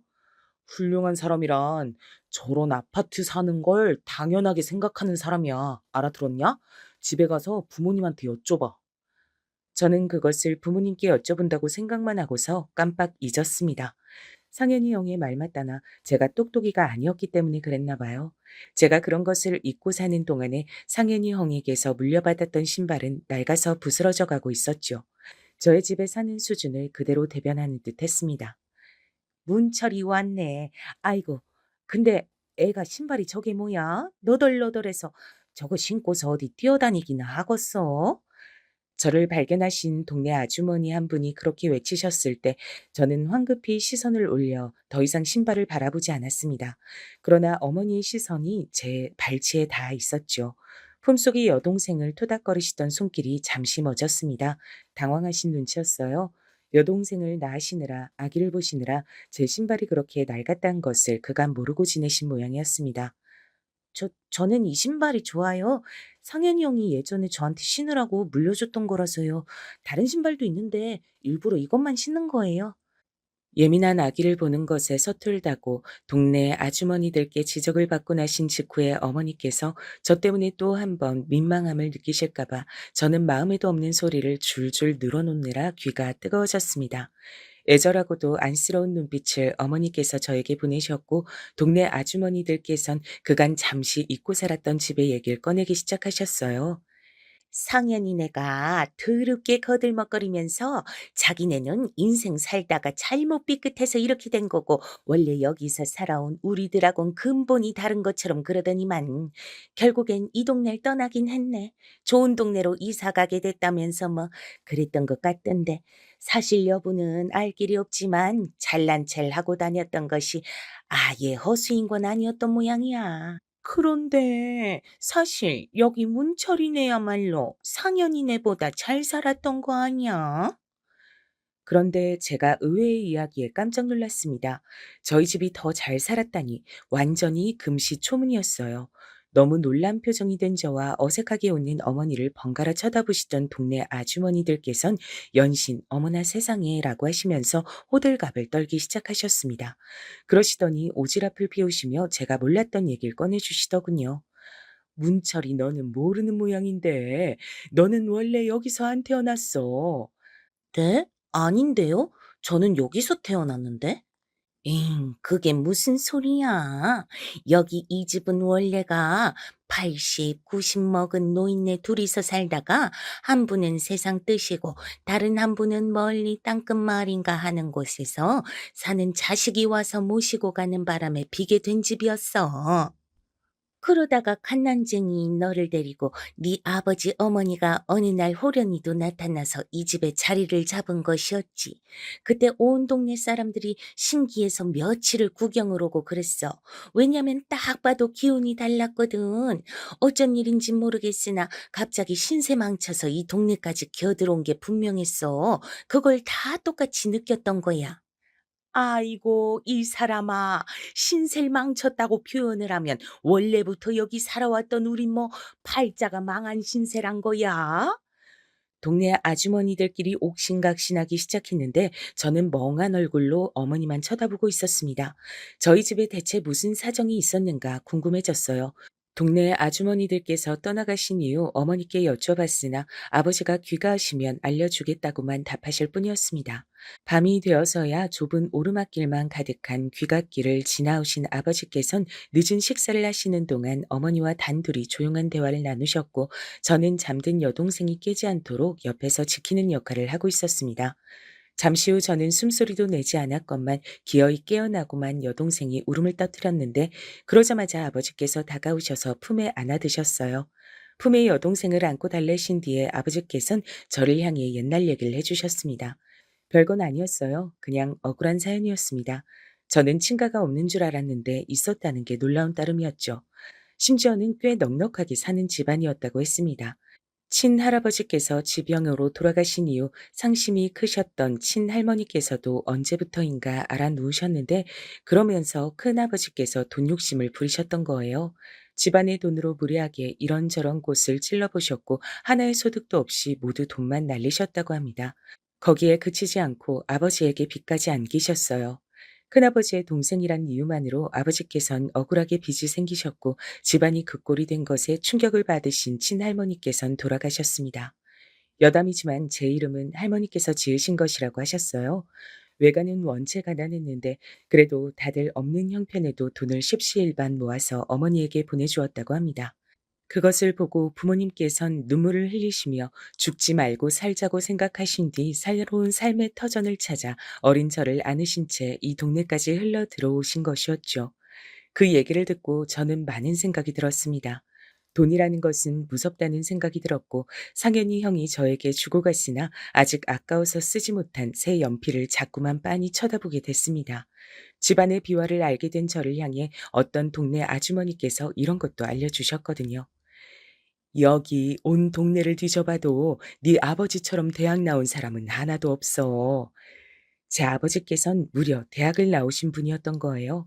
저는 어쩐지 그 사실을 알기 이전으론 돌아갈 수가 없어서 조금은 기운이 차분하게 정돈된 나이가 되었던 것 같습니다. 동네 어른들께서도 저를 보며 애가 어느새 의젓해 보인다고 하셨으니까요. 어렸던 주제에 머릿속이 복잡하고 왠지 모르게 심란해서 그랬나 봅니다. 제 속마음을 모르는 사람들은 제가 여동생이 생겨서 오빠가 됐기 때문에 일찍 철이 들어버린 것이라고만 생각했지만요. 여동생을 보살펴주고 위하는 그런 오빠로 제가 살아볼 기회는 없었습니다. 제가 9살이 되던 봄날이었어요. 외가 식구들 모임에 부모님이 참석하시고자 길을 나서셨습니다. 그 시골까지 먼 여정이었지만 어머니의 얼굴엔 싱글벙글 웃음꽃이 이미 만개한 상태였어요. 어린 여동생은 아버지께 대롱대롱 매달린 채였고 저는 그 전날 밤부터 열이 나고 콧물이 흘러서 함께하지 못한 채 그 모습을 지켜보며 배웅만 해야 했습니다. 저도 당연히 같이 가고 싶었지만 단호하게 이웃집에 맡겨졌어요. 억지를 부려본다면 함께 갈 수 있을 것 같다는 생각이 들긴 했으나 이웃집에 누나하고 형이 저에게 밤이 되면 무서운 얘기를 잔뜩 해준다고 했기에 이쪽도 재밌을 것 같아서 얌전히 부모님과 여동생을 배웅했습니다. 제가 본 아버지와 여동생의 마지막 모습이었습니다. 외가 식구들이 다 모였을 때 큰 차를 타고서 유명한 식당으로 이동을 했다는데 그때 하필이면 대형 교통사고가 나고 말았던 겁니다. 외할머니께선 현장에서 숨을 거두셨고 모두가 중상을 입은 채로 병원에 옮겨졌어요. 이웃집 아주머니께서 어떤 연락을 받으신 뒤 소리를 지르시며 주저앉으셨고 눈물을 쏟으시며 저를 안고 어떻게 하면 좋아 소리를 반복하셨던 것을 어제 일처럼 기억하고 있네요. 동네 어른들 세 분과 함께 제가 먼 곳의 병원에 도착했을 때엔 이미 아버지께서 돌아가신 뒤였습니다. 병원에서 힘들게 버티시다가 세상을 떠나신 아버지의 뒤를 따라 어린 여동생도 짧은 생을 마감하였어요. 어머니께선 저를 보시자마자 눈물을 줄줄 흘리셨습니다. 다행이다, 우리 문철이. 너라도 무사해서 아무런 변을 당하지 않아서 정말 다행이야. 사고의 후유증으로 어머니께선 한쪽 다리를 영영 절게 되셨습니다. 그리고 한쪽 얼굴엔 커다란 흉터가 남게 되었어요. 각각 오른팔과 오른뺨이었습니다. 어머니의 왼편에 아버지가 계셨다고 했습니다. 어머니의 다리 위에 여동생이 앉아 있었고요. 사고가 터진 직후 아버지께서 그 짧은 찰나에 어머니와 여동생을 향해 몸을 돌리시며 팔을 뻗어 감싸 안으셨다고 합니다. 그 마지막, 날 보던 그 얼굴, 그 표정, 그 절박한 눈빛이 한시도 잊히지 않는다. 덕분에 내가 산 거야. 그런데 우리 어린 딸을, 우리 문희를 지키지 못했으니 내가 무슨 면목이 있을까 싶구나. 어머니께선 슬픔을 가누지 못하시며 한탄하셨습니다. 저는 그때까지 제가 또래보다 무척 성숙한 아이였다고 스스로 생각을 하고 있었는데 그것은 대단한 착각이었단 것을 그날에 깨달았죠. 저는 집안에 불어닥친 거대한 비극을 감당할 수가 없었습니다. 비극을 마주하는 신용조차 할 수가 없었어요. 저는 어머니께 아무런 도움도 되지 못하는 쓸모없는 자식이란 생각이 들어서 자괴감만 가득했습니다. 그런 저를 보며 오히려 어머니께서 삶의 의지를 태우셨단 것이 지금 생각해도 눈물이 나는 일이 아닐 수가 없어요. 문철아, 너 그거 아니? 너는 네 아버지를 많이 닮았단다. 아니에요. 제가 무슨 아버지를 닮았어요. 아버지가 보고 싶으셔서 일부러 그런 소리를 하시는 거죠? 거짓말이라고 생각했습니다. 자라는 동안에 저는 얼굴이 어머니와 닮았단 소리만 많이 들어왔으니까요. 반면에 여동생은 어린데도 벌써부터 얼굴에서 친탁을 한 게 보인다는 소리를 들었더랬죠. 아버지를 닮은 건 제가 아니라 여동생 쪽이었다 여겼습니다. 게다가 두 사람이 같은 사고로 떠나기까지 했으니 여러모로 닮아 있었죠. 그러나 어머니께선 제가 돌아가신 아버지와 판박이라고 하시면서 아버지의 몫까지 대신하여 저를 꼭 잘 키워내겠다는 사명감으로 가득하다고 말씀을 해주셨어요. 왜 저를 아버지와 겹쳐보셨는지 저는 시간이 지나면서 자연히 알게 됐죠. 아주 어릴 적에 영문도 모르는 채로 똑똑이 소리를 들었던 것과 연관이 있었습니다. 제가 공부에 재능이 있었더라고요. 혹자는 공부를 노력의 영역이라고 칭한다고 하지만 저는 재능의 영역에 가까운 것이라 여기고 있습니다. 제가 몸소 체험을 해본 결과 그랬습니다. 학습의 이해도 탐구력 같은 것이 달랐거든요. 사춘기가 오면서부터 저는 공부를 더욱 파고드는 모범생이 되었으나 도무지 집에 붙어 있을 줄을 몰랐습니다. 정처 없이 바깥을 배회하곤 했어요. 어차피 동네의 눈은 하나인 것과 마찬가지였기에 동네에서 멀리 떨어진 곳까지 가서 시간을 보내며 딱히 할 게 없어 교과서를 달달 외웠습니다. 집이 싫었어요. 더 이상 아버지가 계시지 않는 집이, 여동생의 울음소리가 들리지 않아서 조용한 집이 그냥 싫었습니다. 저와 함께 코 흘리기 시절을 보냈던 동네 친구들 중에서 절반 이상은 이사를 간 상태였어요. 그중에서 다시 절반 이상은 자식 교육을 이유로 들었다고 하였습니다. 다른 것보다 자식이 공부 잘해서 대학 잘 가고 직장 잘 잡고 이런 게 가장 이상적이니까. 다들 욕심 부려서 달라진 인생 꿈꾸며 무리를 해가면서까지 이 동네 떠난 것이겠지. 왜 안 그러겠어? 그런 걸 보면 세상 참 불공평하지 않아? 문철인 학원 하나 안 다닌다는데 맨날 학교 전체에서 1등, 2등 다툰대잖아. 그러다가 고등학교 올라가서도 그만큼 공부 잘하면 그땐 정말 끝나는 거지. 대학도 골라가겠어. 남들은 좋은 동네 이사 가고 학원이다 과외다 뭐다 하면서 자식한테 공부시키는데 문철인 그런 거 없이도 잘 해내니 불공평한 세상 맞지? 퍽도 불공평하겠다. 사고가 그렇게 크게 나서 집안이 쑥대밭이 됐는데 공부 좀 잘한다는 사실이 뭐가 그리 대수겠어. 문철이네처럼 불쌍한 집도 대한민국에 또 없을 거야. 동네 아주머니들끼리 모여서 쑥덕거리시길래 저는 앞을 지나갈 용기가 없어서 전봇대 뒤에 몸을 숨기고 한참을 가만히 있었습니다. 어느 아주머니의 말씀에 공감이 됐어요. 제가 공부를 잘한다는 게 뭐가 그리 대단한 사실인가요? 아버지, 여동생, 그리고 외가 식구들까지 억울하고 허무하게 세상을 떠났는데 제가 공부를 잘한다는 게 대체 무슨 소용인가 싶었습니다. 그래도 멈추지 않고 공부를 더 열심히 해야겠지. 다음번 시험 대비는 더 열심히 해야겠지. 공부 말곤 할 수 있는 게 떠오르지도 않고 내 성적표를 보면 어머니가 행복해 하시니까. 저는 어머니와 있는 것이 불편하고 어색한 불효자식이었습니다. 어머니와 대화를 길게 하는 것 자체가 불편했고 하기 싫었어요.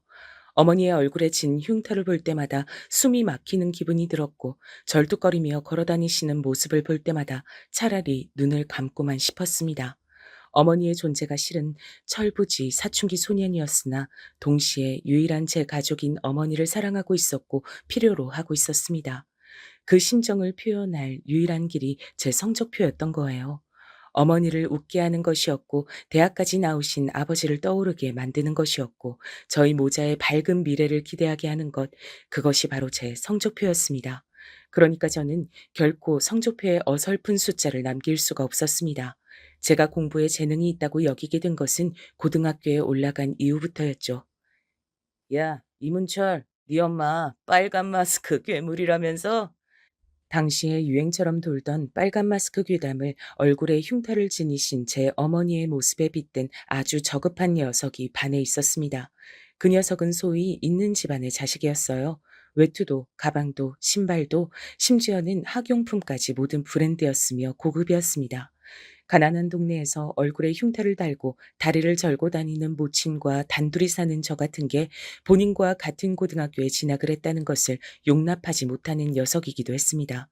제 욕을 뒤에서 많이 했던 것을 저는 입학 직후부터 알고 있었으나 상대하지 않았어요. 그러나 제 앞에서 어머니의 욕을 하는 것만큼은 참을 수가 없었습니다.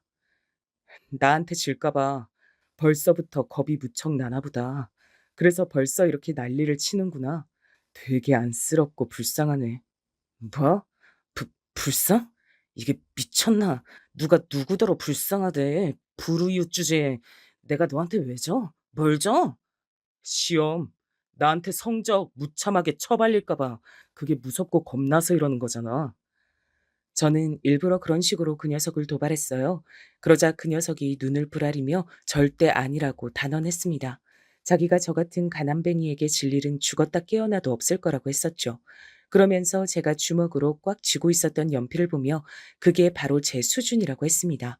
유치한 문양마저 반쯤 벗겨진 그 연필은 바로 제가 어릴 적에 이웃 상현이 형한테서 공부를 해보라는 덕담 아닌 덕담과 함께 받았던 것이었습니다.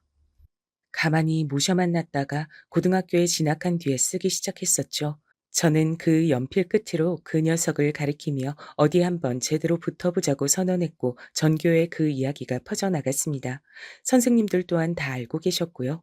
배경이라고 할 게 없는 저와 있는 집 자식이었던 그 녀석의 위치는 아주 판이하게 달랐습니다. 선생님들께선 그 녀석에게 친절하셨죠. 내 편은 하나도 없고 그 녀석이 뭐든지 유리하다.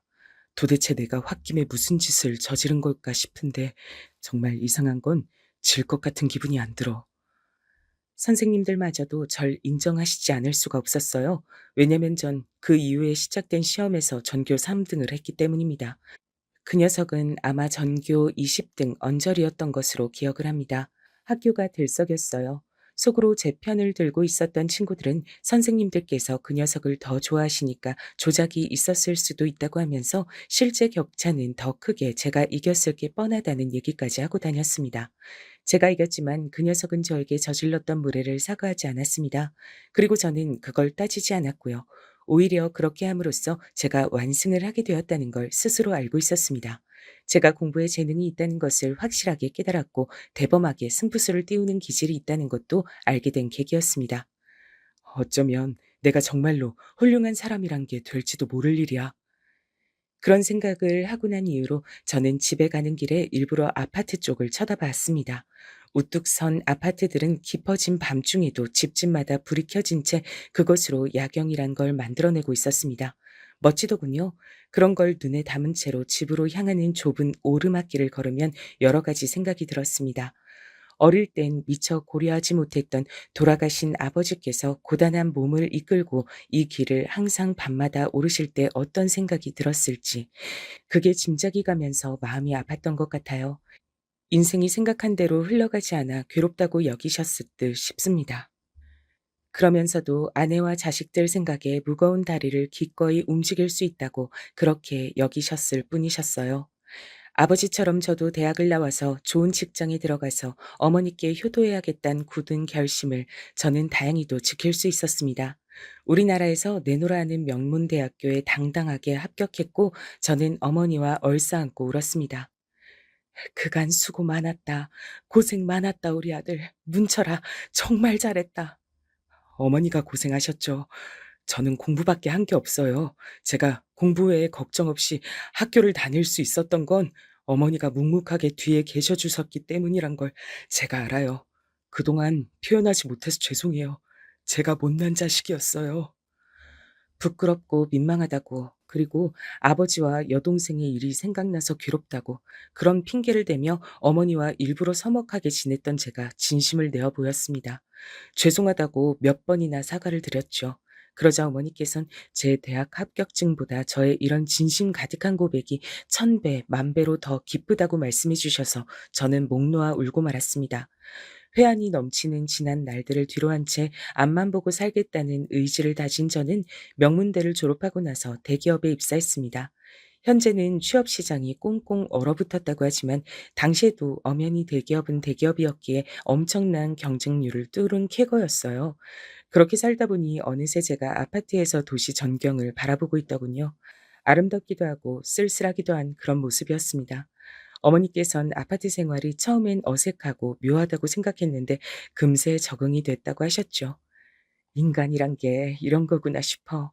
우리가 오래 지냈던 그 옛날 동네도 맨 처음엔 막막한 기분만이 드는 곳이었거든. 하지만 불과 얼마 지나지 않아서 다닥다닥 붙은 집들도 좁은 길도 오르막도 다 적응이 되더라. 무섭게 적응하면서 사는 동물인가 봐. 어머니의 말씀엔 집안에 닥쳤던 크나큰 비극이 있었지만 그래도 어쨌든 하루하루를 살아온 저희 모자의 지난 발자취를 겨냥하는 날카로움이 담겨 있었습니다. 저는 대기업에 입사하기 전부터 만났던 여자친구가 있었어요. 어쩌면 결혼도 잠시 생각했던 그런 사이였던 듯 싶습니다. 마음씨 착하고 수더분한 여자친구였는데 집안의 가장이었죠. 딸린 동생만 셋, 사고 후유증으로 몸이 불편하신 양친까지. 그렇기에 저와 어딘가 통하는 구석이 있었나 봅니다. 3년 가까이 만났는데 제가 대기업에 들어간 이후로 유독 몇 번 감정적으로 싸웠고 어머니께선 저에게 헤어지라고 권하셨습니다. 어떻게 헤어지겠냐며 제가 망설이자 그때 어머니께서 해주신 말씀이 기가 막혔습니다. 얄팍한 동정으로 붙잡고 버티지 마라 문철아. 너는 그 아가씨의 처지, 인생을 동정하며 네가 낫다고 스스로 그렇게 여기는 거 아니니? 그건 사랑이 아니야. 사랑이라 하더라도 병이 든 사랑이야. 그런 건 끝내야 돼. 지금까지도 그 가르침이 잊혀지지가 않네요. 반박이 안 됐어요. 제가 그런 심정을 밝히며 이별을 구하자 여자친구도 반박할 거리를 찾지 못한 얼굴로 수긍을 했던 모습이 기억에 선연합니다. 연애는 웬만하면 하지 말자고 다짐을 했었어요. 어머니를 모시고 사는 것만으로 좋겠습니다. 어머니께선 아무래도 큰 사고를 당하신 분이었기에 몸이 약하셨어요. 충분히 쉬셔야 했을 분이었으나 저 때문에 식당 일을 10년 넘게 하셨습니다. 사람들이 당신을 보면 불편하게 느낀다면서 식당의 가장 안쪽에서 힘들게 일을 하셨었죠. 그러느라 건강을 못 챙기셨어요. 게다가 어머니 외에도 제 일을 챙기느라 바빴습니다. 제가 일 욕심이 있더라고요. 거기에 파묻혀 살았어요. 당시에 부서 전체에 여자 상사는 딱 한 분 계셨는데요. 어느 날 그분의 대학 후배가 회사 근처에 왔던 겁니다. 그런데 마침 외근을 나갔던 길인 저와 딱 마주쳤어요. 그러자 상사께서 저를 아는 체 해주시곤 자신의 후배와 잠시 인사를 시켜주셨습니다. 이런저런 짧은 대화를 나눈 뒤에 저는 제 갈 길을 갔었죠. 그런데 의외의 일이 벌어졌어요. 그 후배라는 사람이 저를 소개받고 싶다면서 간청을 했다는 겁니다. 저는 상사 되시는 분의 뜻을 단칼에 자르기가 어려워서 만나나 보게 됐죠. 저보다 한 살 연하에 꽤 유복한 집안에서 자랐으며 게다가 막내딸이었어요. 부담스러워서 전 고민을 하다가 저의 가정사를 공개해버렸습니다. 그럼에도 절 포기를 안 하더라고요. 그 모습에 제가 흔들렸고 결정적으로 어머니께 상냥하게 구는 모습을 보고서 완전히 넘어가게 됐던 것이죠. 그렇게 제가 아내와 이어지게 됐던 겁니다. 장모님께선 저를 반기지 않으셨지만 의외로 장인어른께서 곧장 저를 허락하셨습니다. 제가 자라온 환경, 그리고 제가 이뤄낸 성과, 이 두 가지를 종합해서 봤을 때 높은 점수를 줄 수밖에 없다고 발언하시며 당장 결혼하라고 하셨습니다. 정말 얼떨결에 결혼까지 간 거였어요. 이래서 결혼할 인연은 따로 있다고 사람들이 그런 소리를 떠드는구나 싶더라고요. 우리 아들이 이렇게 장성해서 결혼까지 하다니 이젠 내가 여한이 없다. 어머니의 말씀에 저는 불길해졌습니다. 그런 모습이 마치 떠나실 준비를 하시는 것만 같아서 당신의 건강 상태가 삶을 오래 허락하지 않고 있음을 본능적으로 아신 것만 같아서 심장이 떨렸던 것 같아요. 결혼한 이후 제가 어머니 때문에 불안해하고 있을 때 아내는 힘든 길을 걷고 있었습니다. 반년 만에 임신을 했는데 아들이었어요. 기쁨은 오래가지 않았고 유산을 겪었습니다. 이듬해 또다시 아들을 임신했는데 이번에도 유산이 됐습니다. 두 번째로 유산했을 땐 장모님께서 들어누우셨을 정도예요. 장인어른께선 아내를 향해 불같이 화를 내셨습니다. 집에만 있을 것이지. 그러기에 왜 돌아다녔어? 일전에 유산을 겪고도 너는 학습이 안 되냐? 네가 이렇게 머리가 나쁘니까 내가 머리 똑똑한 놈을 붙여준 것이었는데도 별 소용이 없었구나. 장인어른, 그러지 마십시오. 이 사람이 가장 힘들고 가장 아픕니다. 그렇게 나무라지 않으셔도 이미 괴로운 사람이에요. 저는 아내의 편을 들었고 그게 당연한 것이었습니다. 유산으로 계속해서 힘들어하는 아내의 곁을 저는 묵묵하게 지켜왔죠. 어머니께선 이때 건강 상태가 너무 안 좋아져서 병원에 입원하신 뒤였습니다. 유산이란 소식을 전해야 하는 제 발걸음이 천근만근 무거웠어요. 손주를 꼭 보여드리고 싶었는데 제 마음처럼 되질 않았습니다. 유산 소식에 슬퍼하시던 어머니께선 며칠 후 돌연 밝은 미소를 지으셨어요. 요새 내가 네 아버지한테 아파트 자랑을 하는 중이야. 아버지한테요? 꿈에서 만나신 모양이에요. 맞아. 요새는 매일 보거든. 근데 이상하게 네 동생이 안 보여. 우리 딸, 우리 아기, 우리 문이 어디 갔을까? 미소를 지은 인매와는 다르게 텅 빈 눈빛을 하던 어머니께선 그로부터 며칠 뒤 고단한 육신을 영원히 벗어 던지셨습니다. 오열하는 제 옆에서 아내도 목 놓아 울었습니다. 돌아가시기 전에 제가 좋은 소식을 안겨드렸어야 했는데 죄송해요, 어머님. 제가 죄송합니다. 어머니께서 떠나신 이후 저도 그랬지만 아내가 정말 많이 침울해했어요. 걱정이 될 정도였는데 어느 날 갑자기 저한테 이런 소리를 하더라고요. 꿈에서 어머님 뵀는데 나한테 딸이 생길 거니까 기다리라고 하시더라. 저는 별 얘기 아닌 것으로 치부했는데 몇 달 후에 아내가 진짜로 딸을 임신했습니다. 날아갈 듯이 기뻤고 힘들게 얻은 딸이 태어났을 때 제가 깜짝 놀랐습니다. 갓난 딸의 얼굴에서 돌아가신 제 아버지 그리고 친탁을 한 외모였던 여동생이 얼핏 보이는 것 같았거든요. 유전을 하필 그렇게 봤다니 신기한 일이었어요. 딸이 태어나고 나서 아래로 아들이 두 녀석이나 태어났답니다. 장모님께선 마치 유산으로 잃은 아이들이 이제야 때를 맞춰 태어난 것 같다고 하셨죠. 귀중한 자식들이었습니다. 저의 피를 이은 자식들은 더 확장해서 말을 하자면 돌아가신 부모님의 핏줄들이기도 했으므로 그분들이 세상에 존재하셨다는 증거이기도 했습니다. 아들 녀석들은 내성적인 반면 딸은 어릴 때부터 활달했고 시끄러웠어요. 공부하는 썩 인연이 없는지 열심히 지원을 해줘도 그만큼 성적은 안 따랐고 대신에 손재주가 좋아서 그림을 배우지 않아도 잘 그리는 편이었고 글짓기도 좋아했습니다. 신기한 점은 아들 녀석들은 처음부터 공부들을 꽤 했다는 것입니다. 제가 공부를 재능의 영역이라 보는 또 다른 이유 중 하나라고 할 수 있겠네요. 아내는 딸만 생각하면 골치가 아프다고 이 말을 짚었으나 저는 활기찬 딸이 보기 좋았어요. 매사에 밝고 명랑하고 당당했던 딸은 대학 입시를 앞두고 드물게 수심 깊은 얼굴을 했습니다. 내일 시험을 망치면 어떡하죠? 재수할 자신은 없는데. 저는 항상 왜 이 모양일까요? 하던 대로 편하게 해. 좋은 대학 못 가면 어때? 성적 맞춰 들어간 곳에서 원하는 전공 공부하면 되는 거야. 나름의 길을 걷는 거지.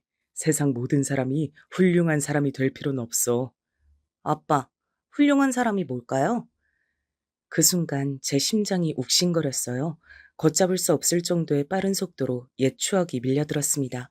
저는 붉어진 눈시울을 들키고 싶지 않아서 괜히 창밖을 봤죠.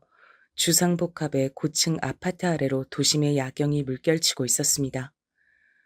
훌륭한 사람이란 꼭 이런 집에 살지 않아도 인생의 가치와 행복을 놓지 않고 살아가는 사람이란다. 저도 모르게 그런 대답을 내놓았고 딸은 씩 웃더니 용기를 얻었다고 했었죠. 오히려 평소보다 살짝 더 결과가 좋게 나와서 딸은 제법 괜찮은 대학을 나올 수 있었답니다. 저는 대기업 임원까지 갔어요. 겸손하게 굴고 싶어서 그러는 것이 아니라 정말 진심으로 운이 좋았다고 생각합니다. 똑같이 노력을 해도 어떤 사람 앞에서는 진흙길이 기다리고 있는 반면 고속도로가 놓아지는 경우도 있는 법이더군요. 제가 남들보다 뛰어났다기보단 시기적절하게 모든 것이 따라주었던 덕택이 컸다고 봅니다. 그리고 오르막이 있으면 내리막도 있는 법이었어요. 저는 적나라하게 나가라는 압박을 받기 시작했습니다. 더 이상 제가 할 업무는 없었습니다.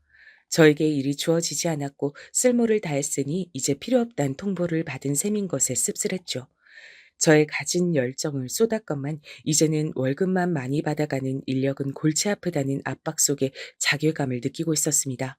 저는 아내에게 솔직한 심정을 털어놨어요. 나는 아직 일을 하며 살고 싶어. 한가로이 여유나 즐기며 취미 생활로 일상을 점철하는 거, 그거 아직 이르다고 생각해. 뒷짐을 진 채 물러나서 자식들 인생 지켜보기만 하는 거 아직 안 하고 싶은 것 같아. 아무 일이라도 찾아서 해볼 생각이야. 회사 일은 이대로 마무리 지어야겠지. 당신이 원하는 대로 해. 어떤 일이든 난 응원해줄 준비가 돼 있으니까. 옛날에 내가 2번 유산 겪는 동안 당신이 단 한 번도 나한테 질책하는 말 하지 않았던 거 알고 있어? 당신 입장에서도 자식 잃은 건데 그저 나를 위하고 살펴줬었잖아. 나는 시간 지나고 보니까 그게 두고두고 고맙더라. 그래서 결심했었어. 언젠가 당신에게 괴로운 순간이 오면 무조건 당신 편에서 위로와 응원을 보내겠다고. 아내의 말에 눈물이 절로 났습니다. 아무리 살아도 답을 모르겠는 것이 인생. 그러나 살아간다는 것 자체로 깊은 의미가 있는 것이었어요. 저는 원래 다른 일을 해보려고 했는데 어쩌다 보니 건너 지인을 통해서 간단히 이것 좀 배워서 할 생각 있냐는 소리를 들은 뒤 정수기 설치기사 일을 하게 됐습니다. 제가 원체 그런 쪽으로 기본적인 감이 있었거든요. 새 것이란 무조건 사치로 여겨졌던 동네에서 자란 탓인가 직접 만들고 고치고 하는 것이 익숙했습니다. 배워보니까 할만했고 슬쩍 돌아다니면서 일을 하는 방식도 마음에 들었습니다. 한자리에서만 못 박힌 듯 머물러서 일했던 저의 지난 세월과 다른 일상이었기에 그 점이 만족스러웠던 것 같아요. 제가 새로운 일상을 찾아서 적응하고 있을 때 딸이 결혼하고 싶다는 뜻을 밝혀왔습니다. 그동안 치사하게 여자들끼리 통한다는 것인지 아내하고만 연애 상담을 해왔던 딸이었어요. 의대를 나온 청년과 만나기 시작했다는 것 정도는 알았으나 설마 계속 만나고 있었으며 결혼까지 한다고 할 줄은 몰랐기에 전 깜짝 놀랐었죠. 딸의 활달한 성격이 그 청년에겐 담비였나 봅니다. 그쪽에서 먼저 적극적으로 결혼을 청했더라고요. 아들 녀석들도 저마다 연애를 하고 있었기에 자식을 결혼시키는 것은 근시일 내에 벌어지고야 말 일이었으므로 저는 편한 마음으로 상견례 자리에 앉았던 것 같아요. 하나뿐인 우리 아들놈이 기어이 의사가 되는 것을 볼 수 있어서 제가 얼마나 기쁜지 모릅니다. 대체 어느 집안의 아가씨여야 우리 아들놈 짝으로 성에 찰까 싶었는데 이렇듯 마음에 꼭 드는 집안과 연을 맺게 되다니 제가 아주 감격스럽네요.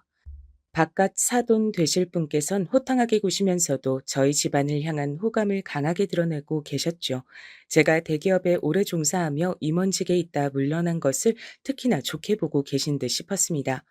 대한민국에서는 전 국민이 알만한 대기업에서 일하는 것만큼 확실한 신원 보증이 없다고 하시면서 이런저런 이야기를 많이 늘어놓으셨고 제가 대기업에 몸담으면서 겪었던 이모저모의 일을 말씀드리자 무척이나 흥미진진한 눈빛으로 들어주셨습니다. 그분은 서슴없이 상류사회라는 표현도 입에 담으셔서 저를 살짝 놀라게 만드셨어요. 내가 어린 시절 아파트를 바라보면서도 상류 사회에 대한 생각은 못 해보았던 것 같은데 철저히 이 나라를, 이 사회를 계급으로 분간하여 생각하시는 분이구나. 묘한 감상이 들었습니다. 어쨌거나 딸만 좋다고 한다면 결혼은 이대로 진행을 하는 것이었죠. 자식들의 의견을 최우선으로 존중해주며 되고 싶은 대로 되고 하고 싶은 대로 하는 인생을 안겨주고 싶다는 것이 오래전부터 제가 품어온 바람이었으니까요. 서로가 좋게 인사를 마친 뒤 불과 며칠 지나지 않았을 때였습니다. 제가 어느 집에 정수기 설치를 하러 가게 된 건데요. 평범한 아파트 집안으로 들어섰던 제가 화들짝 놀랐습니다. 익숙한 얼굴을 봤기 때문입니다. 절 맞아주신 분은 예비 안사돈 되시는 분이었어요. 저를 얼른 못 알아보신 모양이었어요. 제가 상견례 때와는 완전히 딴판인 차림새였고 이것저것 뭔가를 많이 들고 있었으니 시선이 분산됐나 보더라고요. 당황한 저는 아는 척을 하기가 애매해서 일단은 부엌으로 안내를 받았습니다. 정수기 설치 자리를 살피면서 복잡한 머릿속을 안고 있던 바로 그때였어요. 나 등산 마치면 한잔 하고 들어올 테니까 저녁은 당신 혼자 먹어. 뭐야, 정수기 새로 설치한다더니 지금 온 거야? 제, 잠깐만. 근데 혹시 그쪽은 얼굴이 낯이 익은데? 설마? 예비 바깥 사돈 되시는 분께서 등산 모임을 가시는 건지 준비를 하고 방에서 나오시다가 저를 딱 발견하신 겁니다. 고개를 든 저와 정면으로 눈이 마주쳤고 저는 멋쩍게 대답을 드렸죠. 아이고, 예비 사돈, 이렇게 또 뵙습니다. 다, 당신 뭡니까? 이럴 수가. 정숙이 설 지나하고 다니는 사람이었어? 대기업 임원 출신인 것만 알았는데 이게 웬 날벼락이야? 이딴 천한 노동질이 나는 사람이 어떻게 나하고 사돈이 될 수가 있겠어? 대기업 다녔단 것도 알고 보면 다 꾸며낸 거 아니야? 이것은 사기꾼이네? 그분께선 갑자기 크게 흥분하시며 저에게 삿대질을 날리셨고 예비 안사돈께서 일단 진정하시라며 말씀을 하시자 더욱 흥분하시면서 그분은 당신의 아내의 손길을 거세게 뿌리치시기까지 했습니다. 놀란 제가 이러실 것까진 없지 않냐며 다가가서 만류를 하려고 했는데 그 순간 뺨을 맞았어요. 기껏 아들놈을 의사로 만들어놨더니 사기꾼만 꼬이네. 흥분해서 제 뺨까지 치셨던 겁니다. 저는 황당해서 헛웃음이 나왔고 예비 안사돈께서 입모양으로 제발 가시라고 하셔서 별 수 없이 따랐어요. 그리고 저는 일단 아내에게 이런 상황이 있었다고 알렸습니다. 제가 당한 건 당한 것인데 어쨌든 딸의 결혼 문제에 달렸으므로 이걸 어떻게 해야 할지 그 의견을 아내에게 우선 구하고 싶었어요. 아내는 제 얘기를 듣자마자 숨이 막힌 듯한 표정을 짓더니 이내 갈무리를 하면서 딸은 저희 부부의 생각보다 의젓한 장녀이니 알아서 판단하고 결정하도록 선택권을 주는 것이 낫다고 했습니다. 저도 아내의 생각에 동의를 했어요. 맞은 제 뺨보다 저는 이 어이없는 상황 때문에 딸이 혹여라도 상처를 받을까 싶어 그게 신경이 쓰였습니다. 부모 마음이란 게 그렇더라고요. 저는 딸이 그 의사청년과 어떻게든 결혼을 하고 싶다고 하면 밀어줄 의사까지 있었답니다. 하지만 의외의 상황이 벌어졌어요. 아빠, 엄마, 저 그 집 가서 제대로 파혼 선언하고 왔어요. 뭐? 파혼 선언? 네가 그 집에 다녀온 거야? 네, 아주 웃기는 집구석이에요. 파혼을 해도 이쪽에서 하는 건데 그쪽에서 왜 나댄 건지 모르겠어요. 열받아서 진짜로 파혼을 선언하는 쪽은 이쪽이라는 점을 명시해주고 왔고요. 제가 제일 좋아하는 공식도 지키고 왔어요. 대관절 그게 뭔가 싶었고 왠지 불안한 기분이 들었는데 답을 알고 있는지 옆에서 아내가 경악한 얼굴을 했습니다. 딸은 절 향해 싱긋 웃으면서 말했어요. 은혜는 2배로 갚고 원수는 10배로 갚는다는 공식이요. 저도 곧 아내를 따라서 경악한 표정을 짓고 말았습니다. 세상에나 딸은 제가 겪은 일을 듣고서 퇴근하자마자 예비 사위였던 청년이 있는 병원으로 가서 파혼 선언을 했다고 합니다.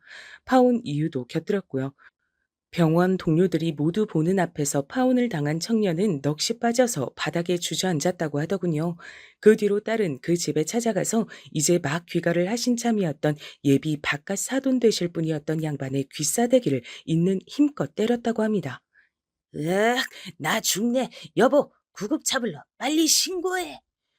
젊은 여자한테 뺨 한 대 맞은 걸로 뭘 그렇게 엄살이세요? 어우, 술 냄새. 그러니까 천지분간이 안 되시는 거겠죠. 이런 수준 낮은 인간을 하마터면 시아버지라고 부를 뻔했다니. 어쩌다가 부동산 하나 잘 터져서 팔자 펴고 살았던 졸부주제에 아들 하나 온 사력을 다해 투자해서 의사 만든 것 가지고 기고만장해서 아들 결혼까지 계산기 두들겼던 그 천박함. 당신 같은 인간은 죽었다 깨어나도 우리 아빠의 발 뒤꿈치도 못 따라와. 밑바닥에서부터 차근차근 올라와서 정상을 찍으셨고 그렇기 때문에 모든 단계가 인생에서 필요하다는 것을, 인생의 가치를 속물적인 것에만 둘 필요가 없다는 것을 알고 계신 우리 아빠를 당신의 그 저급한 수준으로 어떻게 이해할 수가 있겠어요? 안 그래요? 시원하게 쏟아내는 동안 딸은 하도 세게 때리느라 얼얼해진 자신의 손바닥에서 느껴지는 그 감각마저 짜릿했다고 합니다. 그런 뒤 멍하게 서 계시던 예비 안사돈이셨던 분을 향해서 이렇게 속삭인 뒤 그곳을 떠났다고 해요. 우리 아빠 같은 남자하고 결혼하셨다면 지금처럼 어두운 얼굴이 아니라 밝은 얼굴로 나이가 드셨을 텐데 우리 엄마처럼요. 당당하게 행적을 밝힌 딸 앞에서 저희 부부는 못 당하겠다며 고개를 저었으나 입가에는 각자 미소가 그려져 있었습니다. 딸에게 파혼을 당한 그 청년은 제발 다시 기회를 달라며 빌었으나 소용이 없었죠. 그래서인지 어째서인지 몇 달 후에 들려온 소식은 그 집 내외께서 이혼을 하셨고 그 청년이 모친하고만 산다는 것이었습니다. 다혈질을 제대로 발휘하시며 제 뺨을 치기까지 하셨던 그분은 처자식을 모두 잃으신 셈이었죠. 자랑스러운 효녀. 저희 딸은 그 뒤로 더욱 좋은 인연을 만났답니다. 사람이 외향적이진 못한데 진실되고 신중한 면이 강한 인물이죠. 활발한 딸하고 다르기에 서로 보완이 잘 되더라고요. 얼마나 잘 맞는지 믿거나 말거나 부부싸움을 한 번도 안 하면서 사는 중이라고 하네요. 저희 부부도 그의 질세라 더욱 화목하게 잘 살려고 노력을 하며 지낸답니다. 하늘에서 먼저 떠난 제 가족들이 저를 보며 부디 뿌듯해하고 있으면 좋겠네요.